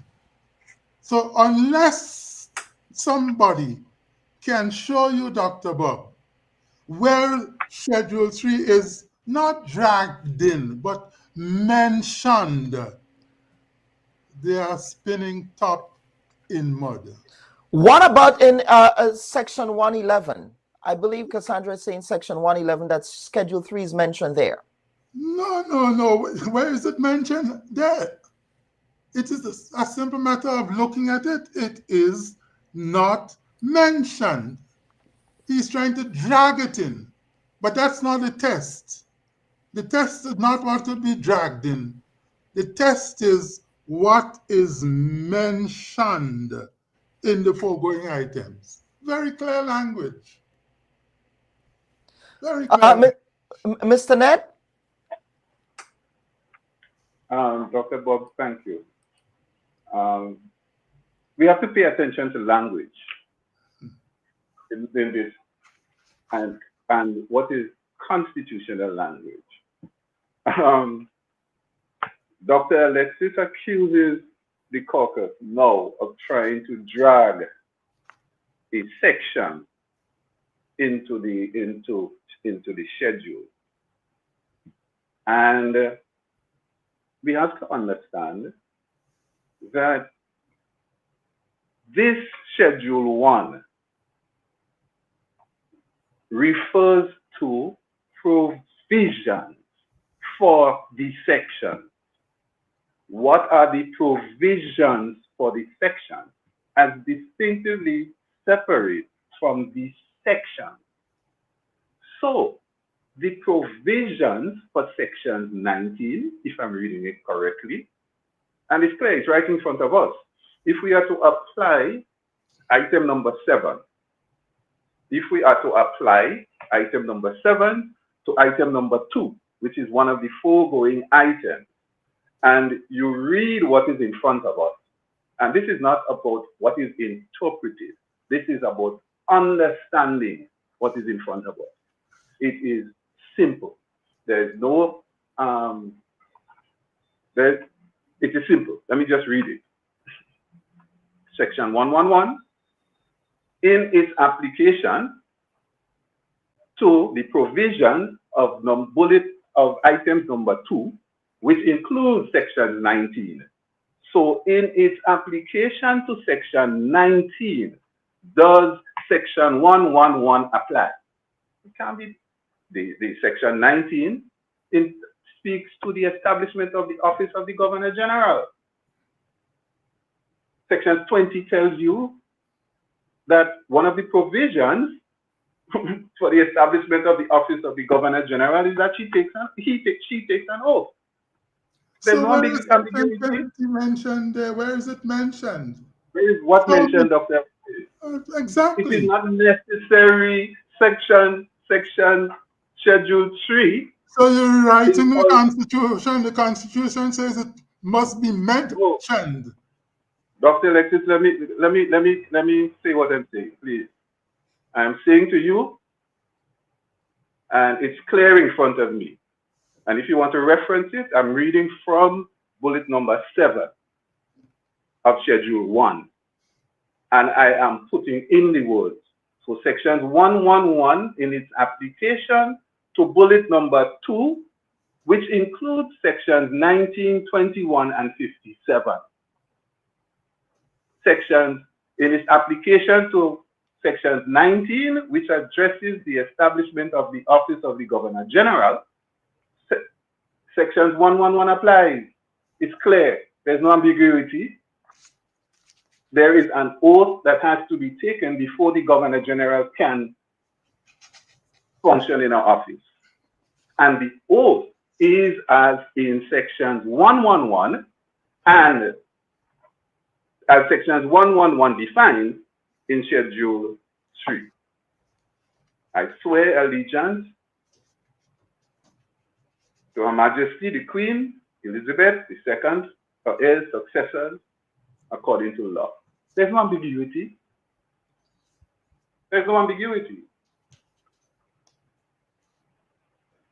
Simple English language that any secondary school children or a TAMCC student would understand. There's no legal maneuvers or any, what do you say, voodoo lawyers? Nothing like that. But Mr. Ned, on the question of the exemptions that Dr. Alexis speaks to, you're saying here that would not apply here. Which are the exemptions he mentioned? Well, he just referenced the exemptions. Turn to page 12, Dr. Bob. You will see what the oath in Bill number 1 refers to. Section 20, requiring the Governor General to take the oath. Section 40, do you have the page in front of you? Yes, yes, yes. Page 12. And yes, I'm on page 12. Of these provisions in clause 3, none of them is mentioned in. So amendment, and I would read those for the benefit of the audience. Amendment to Schedule 3 of the Constitution, Section 20, Governor General taking the oath. Section 40, Member of the House of Parliament taking oath. Section 65, Ministers. Section 95, Citizen by Marriage. Section 98. Yes. Is that accurate there, Dr. Lexus? Yes, because what is being attempted here is that my good friend, Mr. Ned, giving you rice and peas, meaning he's leaving out the provisions of the Constitution requiring that the oath be taken. But he's stuck on Section 19, but he won't say anything about Section 20, Section 40, 65, 95, 98. These are the provisions to which the oath relates, not Section 19. These are the provisions requiring the taking of the oath. And he could do what he wants. He can't get away from that. I agree that in the second bill, section, if you go, you'll get the second bill now at. What page are we on? What page we'll be working with? This time at page, yes, I have it in front of me, page 16, as the pagination at the bottom. Yes. We in the CCR agree that Section 21 is in play, and it is on Schedule 1. We agree to that. We agree that in the second bill, Section 35, subsection 3, is on Schedule 1. We agree to that. We agree that Section 83.11 is in Schedule 1. Which is PSC members taking oath, 35.3 supervisor of elections taking oath, Section 21.2 acting Governor General taking oath. That's right. And our answers are twofold. One, changing the oath does not interfere with the independence and integrity of these offices, especially supervisor of elections, PSC membership. And therefore, changing the oath does not interfere with the mission of Section 35, requiring that the supervisor of elections be independent. It does interfere with the mission of Section 83, protecting PSC members. That's our first answer. In any event, I assure you, Dr. Bob, in any event, changing the oath in the way we're doing it, if it's going to be done, pays full compliance with the Constitution, because the Constitution tells you you can change the oath by a parliamentary vote in the House of Representatives by 2/3, and you do not need a referendum. And that is why we have two distinct bills. Mr. Ned keeps talking about section 19. And section 20, sections 19 and 20. No, he's not, he does not talk about section 20. He's afraid of that. Can't come close. So every minute, section 19, section 19. But section 19 does not require the taking of an oath. It is section 20 which requires the Governor General to take the oath. And that is conspicuously absent from Schedule 1. And that is why we have two bills.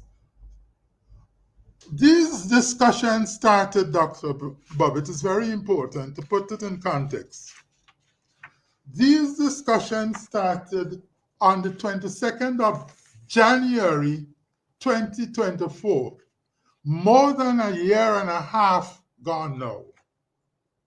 In fact, if you compare that with the period set by the Constitution, even for provisions whose alteration requires a referendum, it requires 90 days. But these discussions have been going on 6 times 90 days now.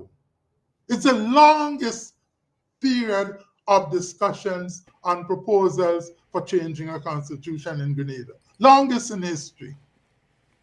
That can't be denied. Well, Dr. Alexis, you said that these discussions have been going on. With whom have these discussions been going on? Is it amongst yourself? Well, No. Where, Dr. Alexis? I have been debating with Mr. Ned now for months. Well, yes, but Dr. Alexis, with respect, that is within the confines of those who have been having the debate. What about a general public debate, town halls, public meetings?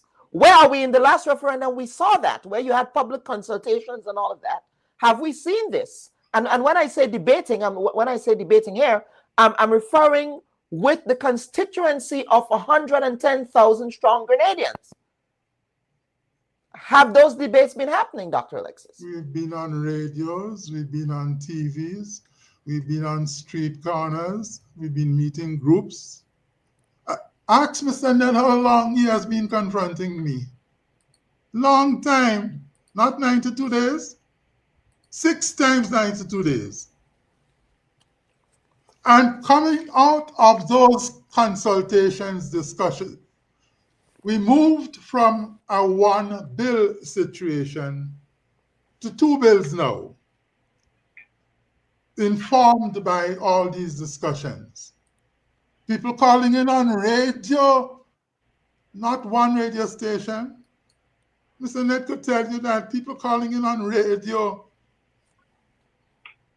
This debate started even before the 50th anniversary of independence reached here.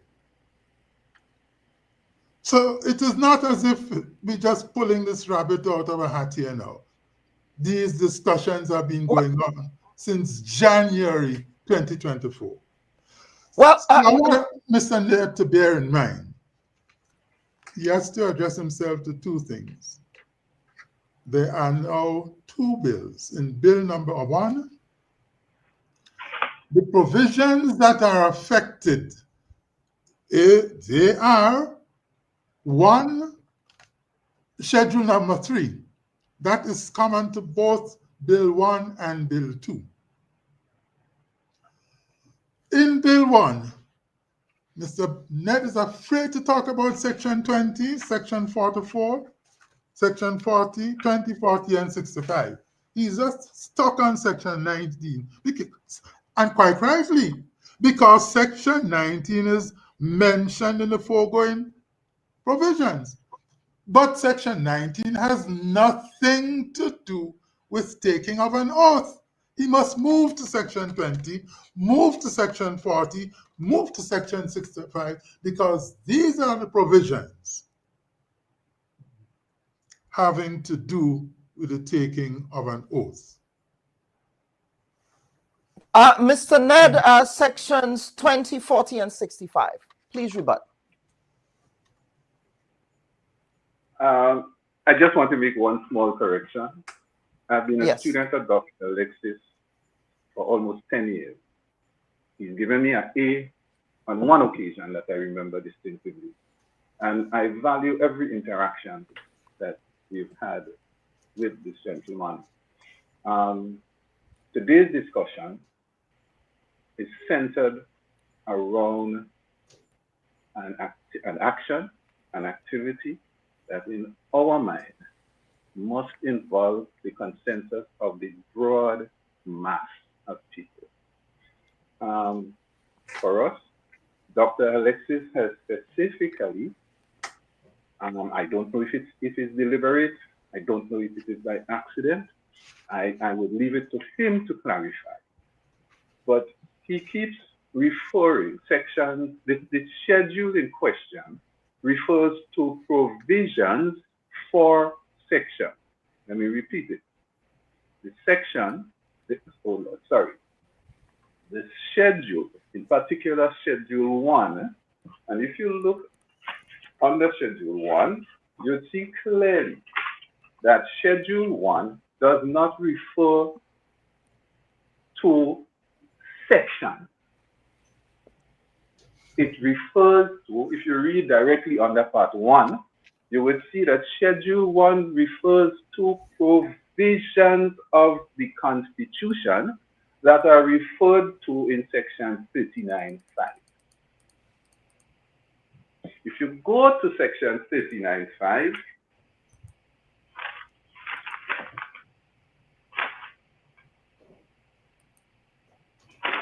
if you go to Section 39(5), you would see Section 39(5) refers to a bill to alter this section, that is Section 39(5), or a bill to alter Schedule 1 to this Constitution, or, importantly, any of the provisions of this Constitution specified in Part 1 of that schedule. Let me read it again. A bill to alter this section, and this section is Section 39(5), Section 39, Schedule 1. Any bill to alter Schedule 1 to the Constitution, or any of these provisions, or any of the provisions of this Constitution specified in Part 1 of that schedule. If we go now to Part 1 of Schedule 1, there's no ambiguity. There's not a complex issue. And if you just sit and take your time and follow the instructions of the Constitution, it's clear. So if we go to Part 1 and we go to the provisions of Part 1, and Francis Alexis says that I am afraid to touch Sections 20, I'm afraid to touch Sections 40 and Section 65. So let us address Section 65 now. And if we go to Section 57 of the Constitution, you will see that Section 57 makes provision for the exercise of executive authority in Grenada. It says the executive authority of Grenada is vested in Her Majesty. And if you go down under Chapter 4, the establishment of the executive comprises of a prime minister. It comprises of various ministers of government. And Schedule 1 makes provision for the exercise of that executive duty. So in the exercise of the executive duty, Section 65 comes into play. And when you look at Section 65, every minister, every parliamentary secretary, and listen to the proviso, shall not enter upon his duties of his office unless he has taken and subscribed to the oath of allegiance and the oath of office. There's no ambiguity. So we are addressing Section 65 now. We address Section 19 and the provisions for Section 19. We are now addressing the provisions for Section 57 in the same item number 2. Dr. Alexis is conflating what is a provision with the section. And if you ask him to leave out the word section and read provision, his case makes absolutely, and leave it there. Again, I'm not a trained legal mind, but so I don't know whether No, section Kellan. versus provisions. Kellan, you are a scholar. You can yes, of course. read and But interpret I'm just plainly. linguistically speaking. I'm just Let me finish, yes. Kellan. Go ahead. Yes, please. Yes. This constitution, this 1974 constitution, was intended for ordinary people. It contains the rule that regulates the relationship between ordinary people and those that we elect into government. And those who are governed. Yes. The rule book cannot be in a manner that we don't understand. It cannot be. And this is simple English. Simple English. Cannot be. Dr. Alexis, and I want to repeat it. I don't know if it's deliberate. I don't know if it is by accident. But he is conflating the use of the word provision with section. And Dr. Neda, I think you're getting at the point that I was trying to make, whether or not there is a conflation. Yeah, no, it's not about whether you're doctor or not. I'm just saying. Dr. Bob. I'm just saying whether there is a conflation between the two. Dr. Alexis, please. Dr. Bob, I have complained to Mr. Ned time and again that this distinction he's seeking to draw between a provision and a section is too sophisticated for me. And I am pleased to see that, Dr. Bob, that you too, off the bat, have to smile it away. What is that? I've asked him to help me to come down from his high horse and help me down here as a pedestrian. And he wouldn't help me at all. And you see where he's landed now? You too, Dr. Bob, asking him for the same help. This thing is simple, Dr. Bob. Because of the contributions made by Mr. Bob and his colleagues in the Independent Caucus and other people. You mean Mr. Ned? Mr. Ned. Mr. Ned, sorry, Mr. Ned. Yes. We have segregated the two bills. We take his point. That Section 21 is on Schedule 1. We take his point. So we have a bill dealing with that separately.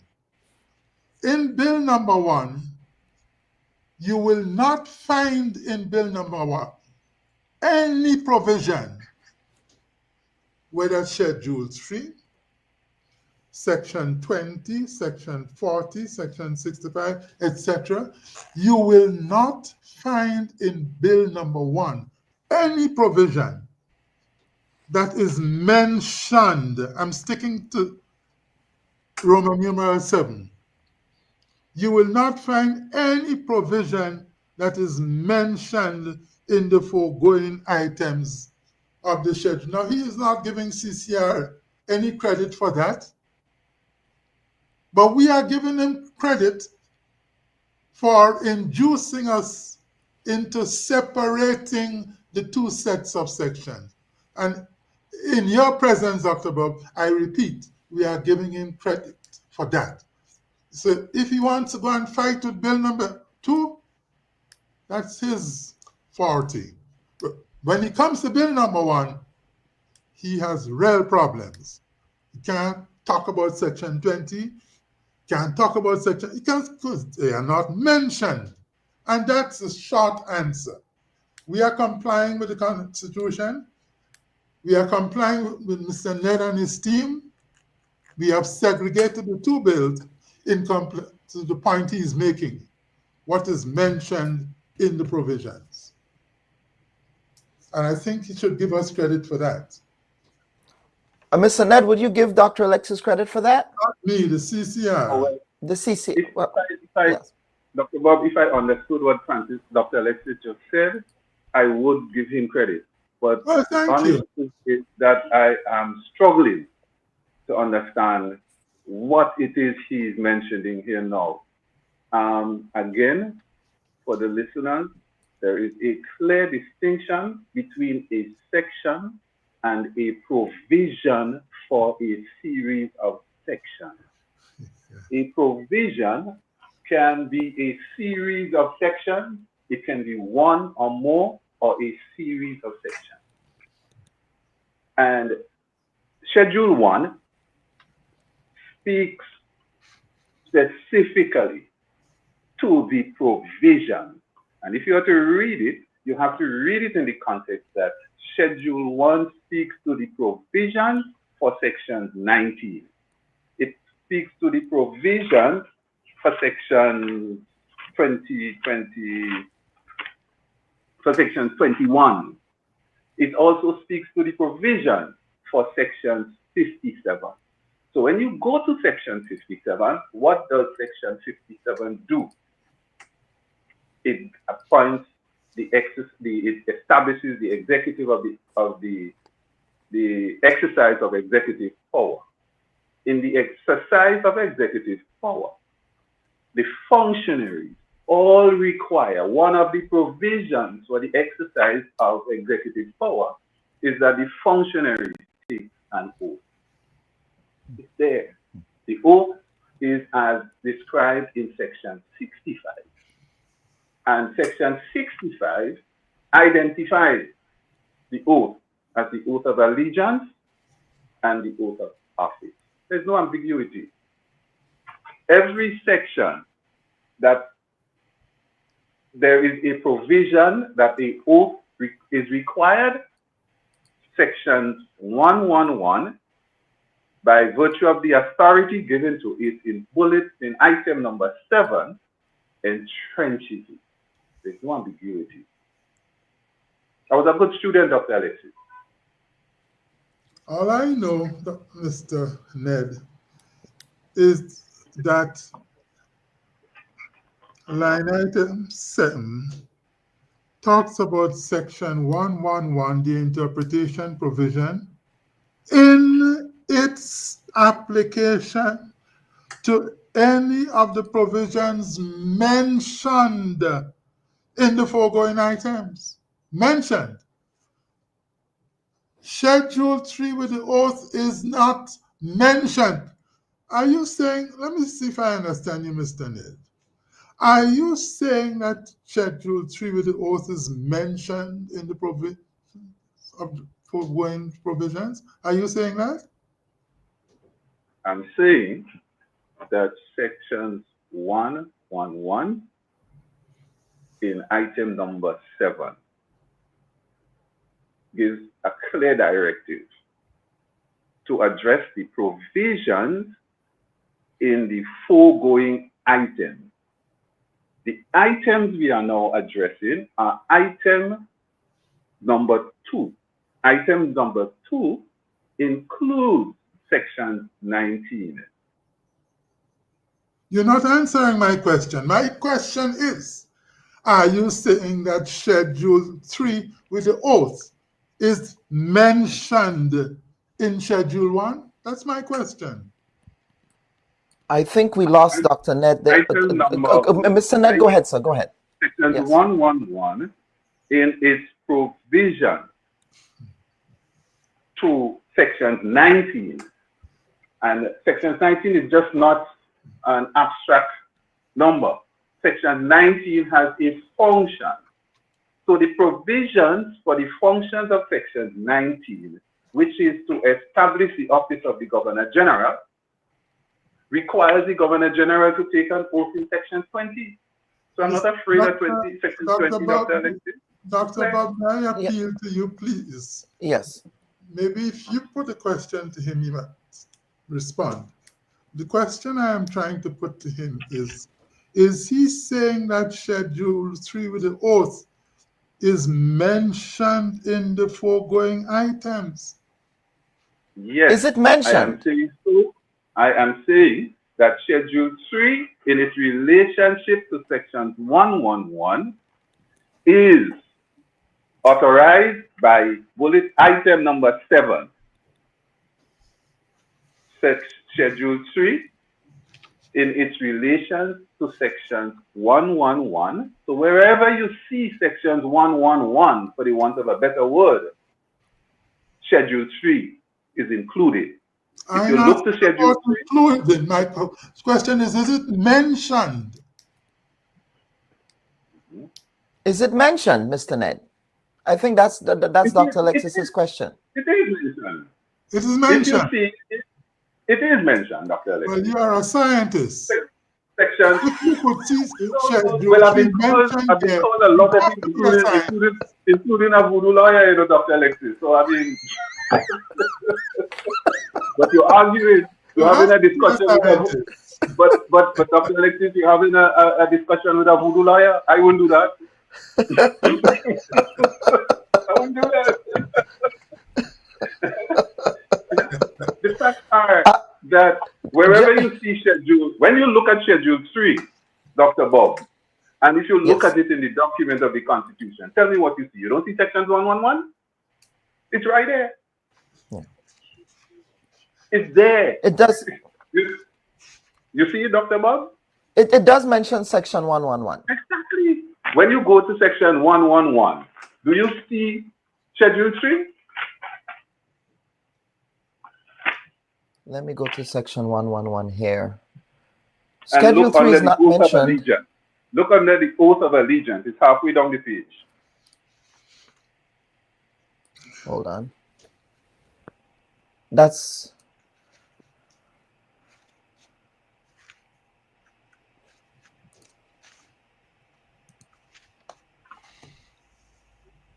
I don't see the oath of allegiance there. Okay, so let me guide you. Tell me what you see. Are we talking about section? Are we talking about section 111? Under no. Yes. Hold on. I think I'm in the wrong place. Yes, we're talking about sections 111.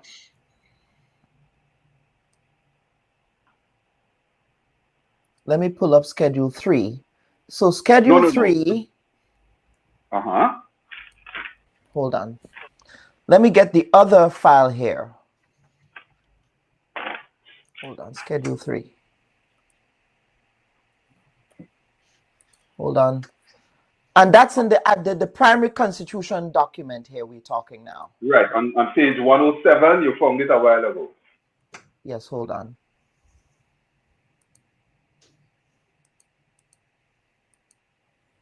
That is...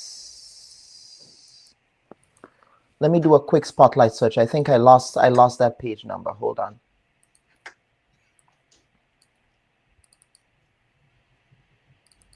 On page 107 in the PDF document. Yes? Let's pull that up.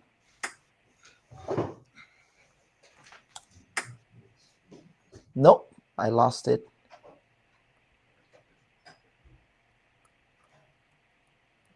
Would you like me to read it for you? Yes, please. I'm still searching for it here on the master document. So sections 111, the section that we are referring to, and the public is hearing a lot about sections 111. It's part of chapter 9 of the Grenada Constitution, and it speaks directly to how the Constitution is interpreted. So in subsection 1 of section 111, it says, in this Constitution, unless the context otherwise requires, and it gives a list of definitions. So it defines what a Commonwealth citizen is. It defines what the financial year means. And it says the financial year means any period of 12 months beginning the 1st of January in any year or such other date as Parliament may prescribe. And that's a very important thing, as Parliament may prescribe. So section 111 gives the Parliament of the country the authority to prescribe. In some instances, the Parliament of the country does not have that authority. And section 111 speaks directly to the issue. So in the issue of the oath, section 111 defines, it says oath of allegiance. And it says the oath of allegiance means the oath of allegiance set out in Schedule 3 to this Constitution. And as I pointed out to you, There is no decision, there is no allowance for Parliament to make any, Parliament has no discretion in this directive. And let me just go back to what the definition of the financial year was. That, so that we compare the two.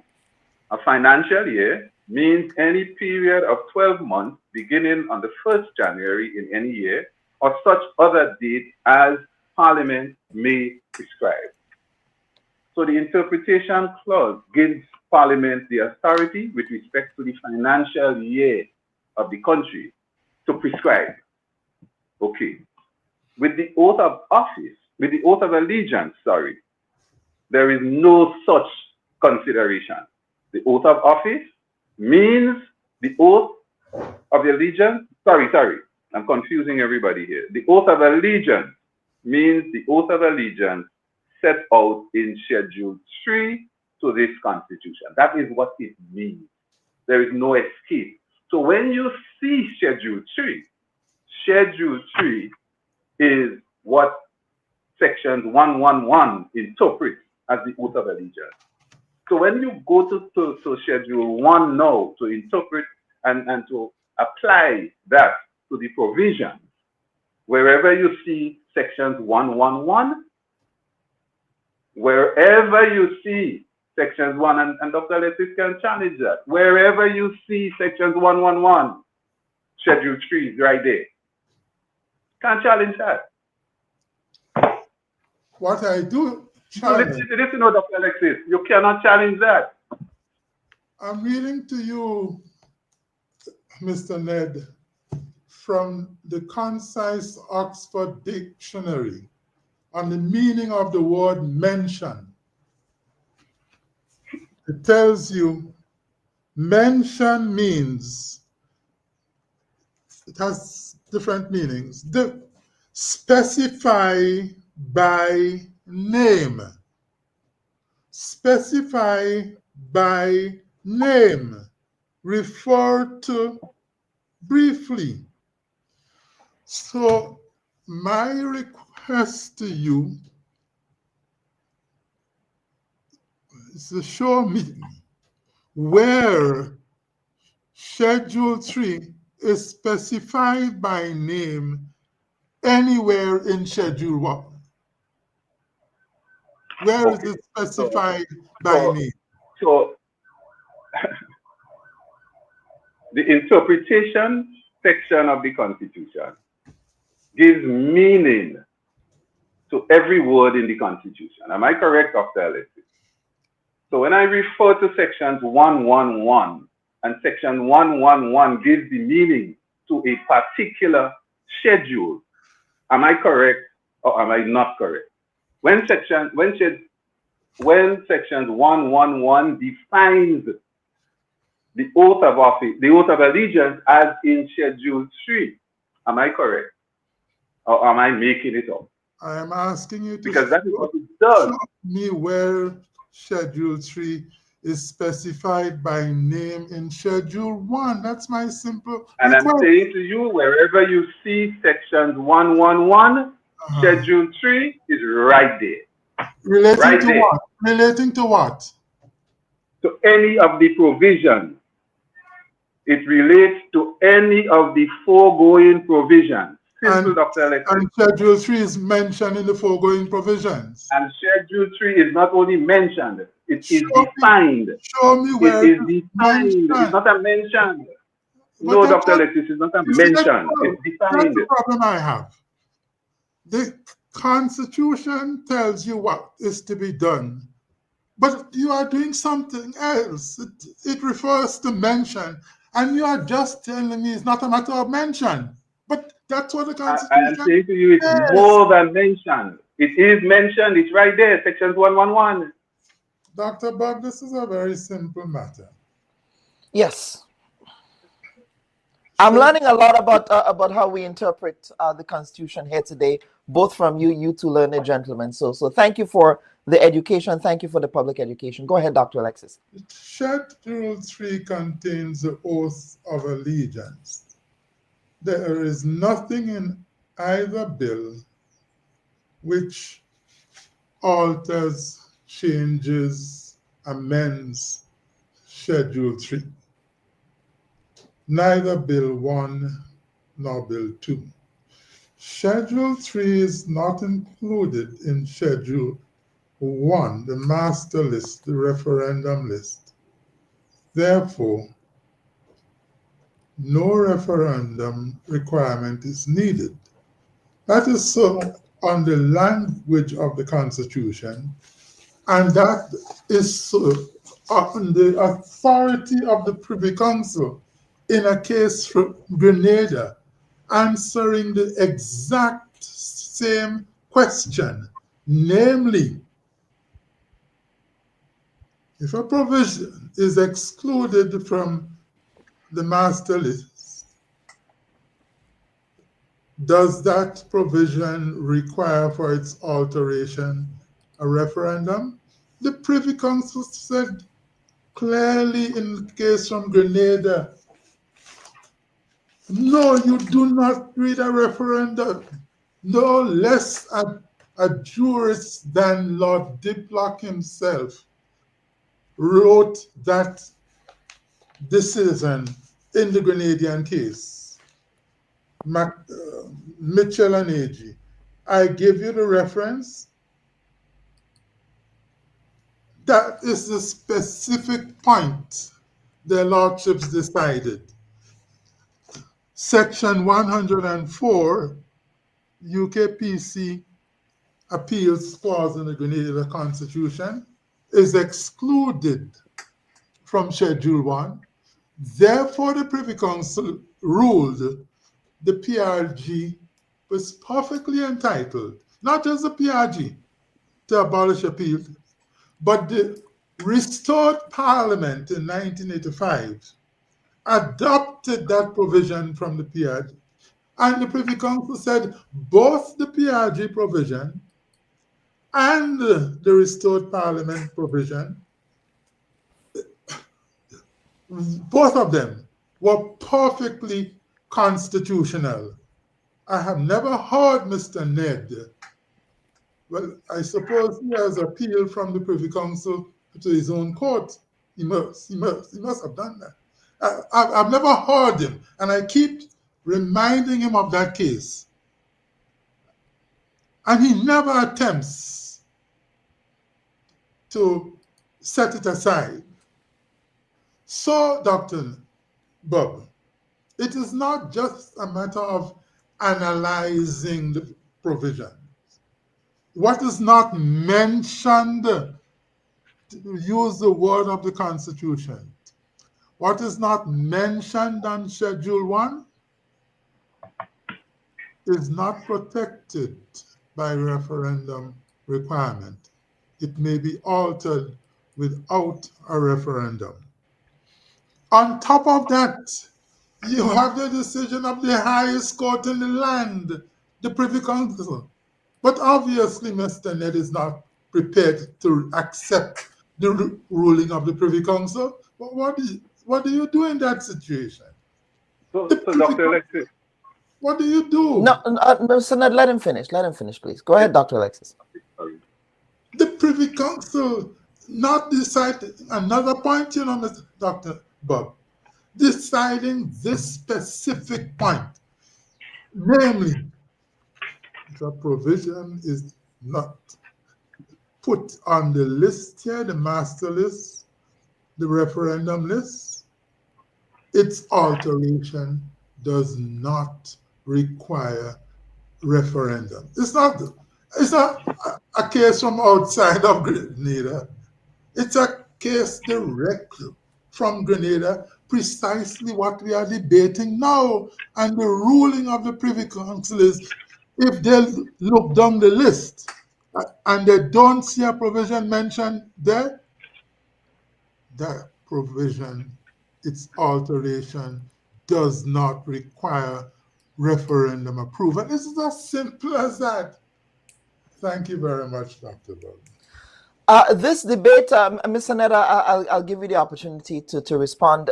This, based on the conversation we had here this morning, I can see why there is a need for perhaps much more public education on this. As a programming note, folks, just so you know, I did also extend an invitation to the Attorney General of Grenada, Senator the Honorable Claudia Joseph, to appear on the program, because one commenter was wondering why there was not a government representative here today. We did extend an invitation to her as one of the substantive people responsible for shepherding legislation to the Grenada Parliament. However, Ms. Joseph indicated that she was not available for today's program, but it was not for a lack of trying. We did reach out to invite her on the platform. Mr. Ned, I'll go over to you, but as I go over to you, we have really gone past time.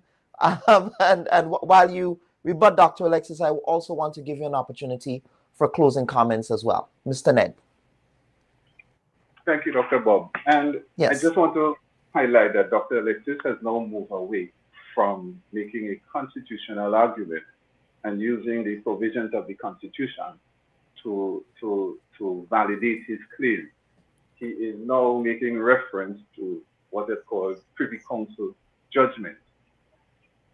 And he is particularly speaking of a judgment, I think it's Mitchell versus the DPP.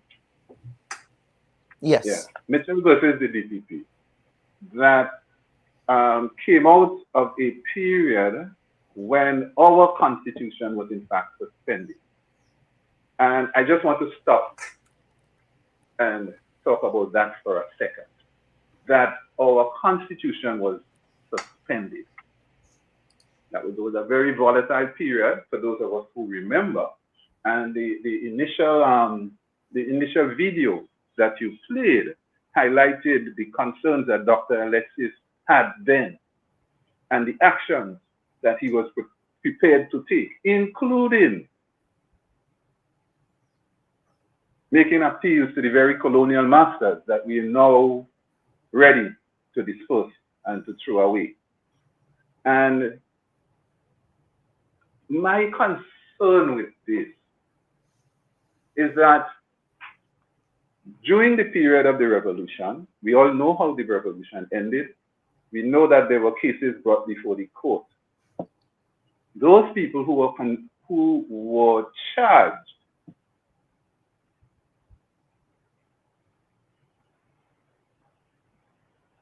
did not want to go to court according to the People's Law, number 84, I think it was, that they established during the revolution.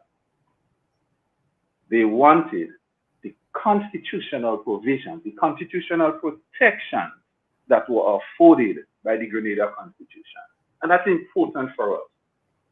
Even those who suspended the Constitution, when they were charged under their own laws, they appealed to the Privy Council. So the sections 104 that he's speaking about, that he's saying the Privy Council made a ruling on, right? Is included in chapter 8 of the Constitution. If you look at bullet number 6 in Schedule 1, and if you can look at bullet number 6 in Schedule 1, it is clear. It says, Chapter 8, Chapter VII, with the express exception, with the express exemption of Section 104. That does not apply to what we're talking about now. Section 104 is expressly exempted. So when the Privy Council made a ruling that they could not access the Privy Court, they were correct. They were correct. Because expressly it says, except Section 104. What does that say to you? Section 104 is not included. Just like Schedule 3. Right. So let me finish, please, Dr. Alexis. Just like Schedule 3. Dr. Alexis, let him finish. Dr. Alexis wants to make the argument that Schedule 3 is so expressly exempted. Yes. And that does not come true. Because no matter how, if you take, Kellon, a red pen and you circle sections 3, you circle schedule 3, you have to include sections 111, right? If you go to sections 111 and you look at what schedule 3 speaks to, schedule 3 encircles sections 111. So sections 111 encircle sections schedule 3, and schedule 3 encircles sections 111. They cannot be separated. They cannot be separated specifically in its application to the provisions foregoing. Cannot be separated. And I mean, no amount of gerrymandering, no amount of tinkering, no amount of none of that can separate it. It is plain English. It is plain English. That's why I could understand it. You know, if you get the legal, I can understand it. But English language, I could understand. Yes. Dr. Alexis, over to you, sir, for some closing comments. First of all, thank you very much, Dr. Bubb, for having the CCR here. We also thank Mr. Ned and his team because it's as a result of these kinds of exchanges that we have presented 2 bills now instead of 1. But my closing point is this. No matter how much anybody tries,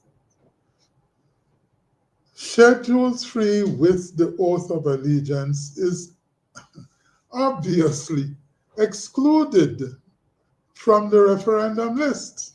It is just simply not there, just like Section 20. And the result of Schedule 3 not appearing on the referendum list, not only that, you know, Dr. Bubb, there are 3 schedules to the Constitution. Schedule 1 is on the list. Schedule 2 is on the list. The only schedule which is not on the list is Schedule 3, the oath. So it is deliberately left off the list.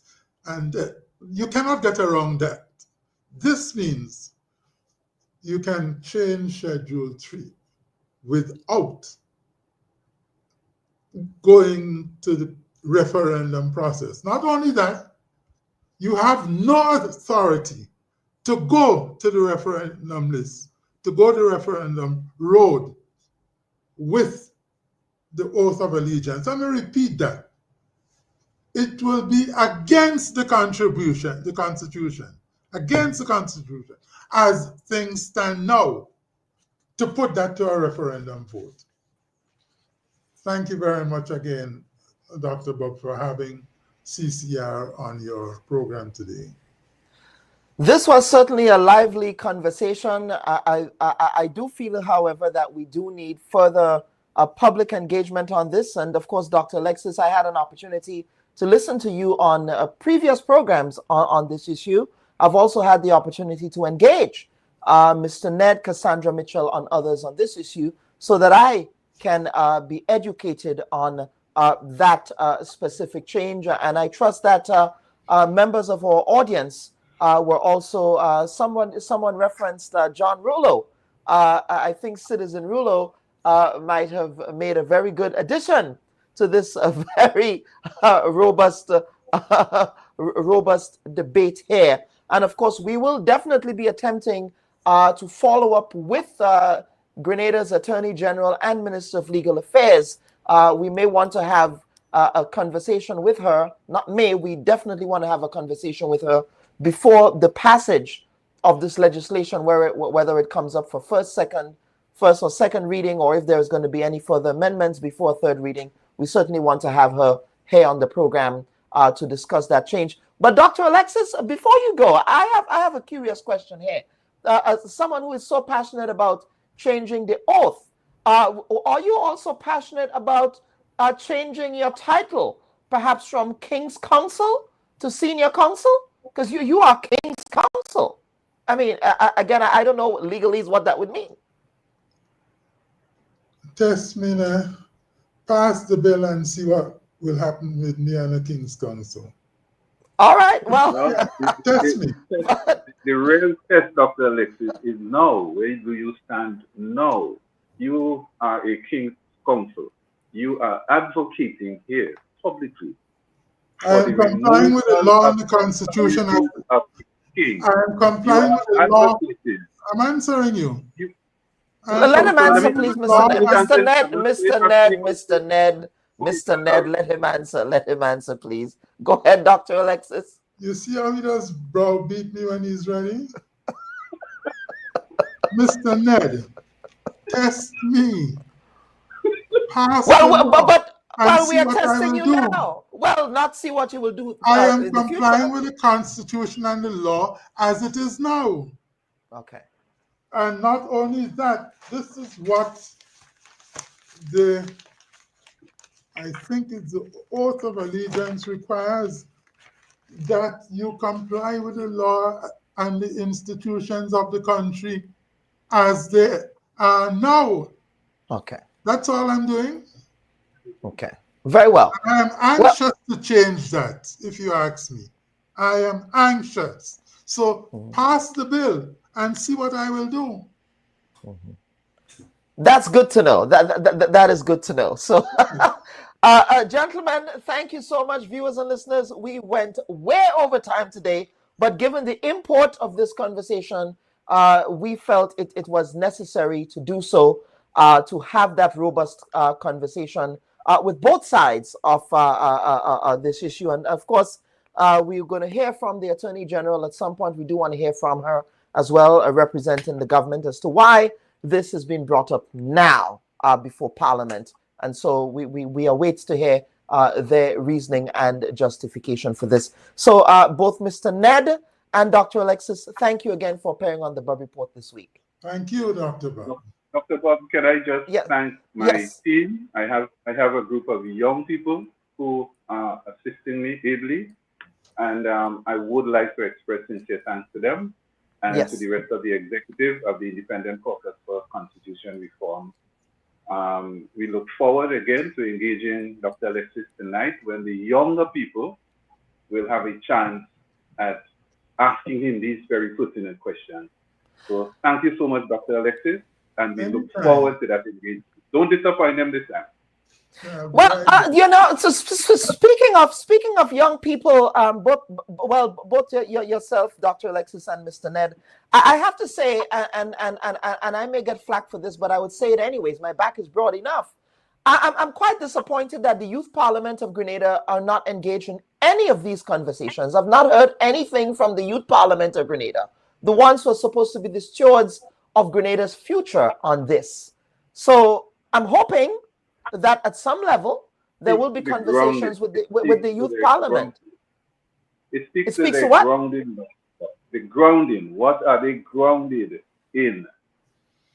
Where's the Constitution in the Youth Parliament?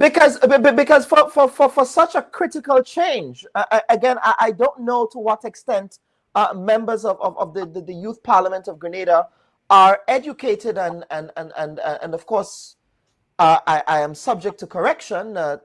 Miss Tessa Sincere and others, Dr. Tessa Sincere and others who have been stewards of youth parliamentarians can maybe educate me on this, but to what extent are they really grounded on matters of the Constitution as people who are supposed to be potential future legislators of Grenada? I would love to hear from them on such a critical issue. I think the young people who are parading as, well, not parading, let me not use that. I don't want to sound condescending, as youth parliamentarians should be, I think, very much part and parcel of this conversation as well. So that is a challenge I issue to the youth parliamentarians of Grenada, that perhaps we also want to hear from you on such a critical issue here. That's a very Dr. Alexis, yes. What I will do is, I will see if tomorrow we CCR can contact the youth parliamentarians and see if we can have an exchange with them on this matter. A debate, Dr. Alexis. Perhaps in the parliament, Dr. Alexis, your old stomping ground. Yes. Yes.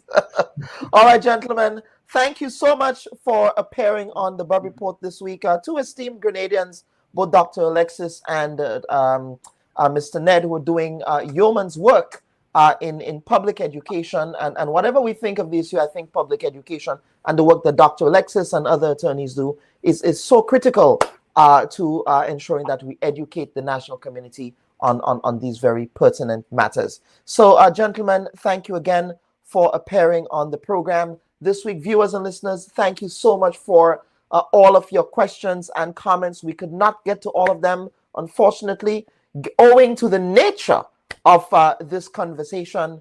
And again, my personal view as I am an avowed anti-colonialist, that there is nothing that grinds my gears more than having to swear allegiance to an unelected white man in England, of course, given their legacies. But I do understand the rationale behind ensuring that also public consultation and by way of a referendum or otherwise is also something that should be adhered to if we are to be making those process changes. So again, thank you so much, viewers, for participating in today's program by way of your comments. And we will see you next week for yet another installment of the Bubb Report. Take care. Have a great weekend. Unfortunately, the West Indies, they're not doing so well down at the National Stadium. But I suspect, I think we were expecting that, right? I think we were expecting that kind of, humiliation from Team West Indies. Hopefully one day, as David Rudder says, they will rise again. They will rise again. So let's see what that conclusion would look like as we look at that. So again, thank you again, viewers and listeners, for your participation on this week's Bubb Report. We're going to see you next week for another installment of the program. Take care. Bye-bye. Hi, everyone. Thanks for checking out the Bubb Report's social media pages. If you'd like to get more videos, show highlights, and watch our weekly live show, follow our Facebook, Twitter, and Instagram pages, and also subscribe to our YouTube channel. You can catch repeat episodes on Wednesdays at 4 and 5 p.m. respectively on CRFM Radio and GBN TV in Grenada. We are also viewed on Sundays at 8 p.m. on WPG 10 throughout the Caribbean. Thanks for watching.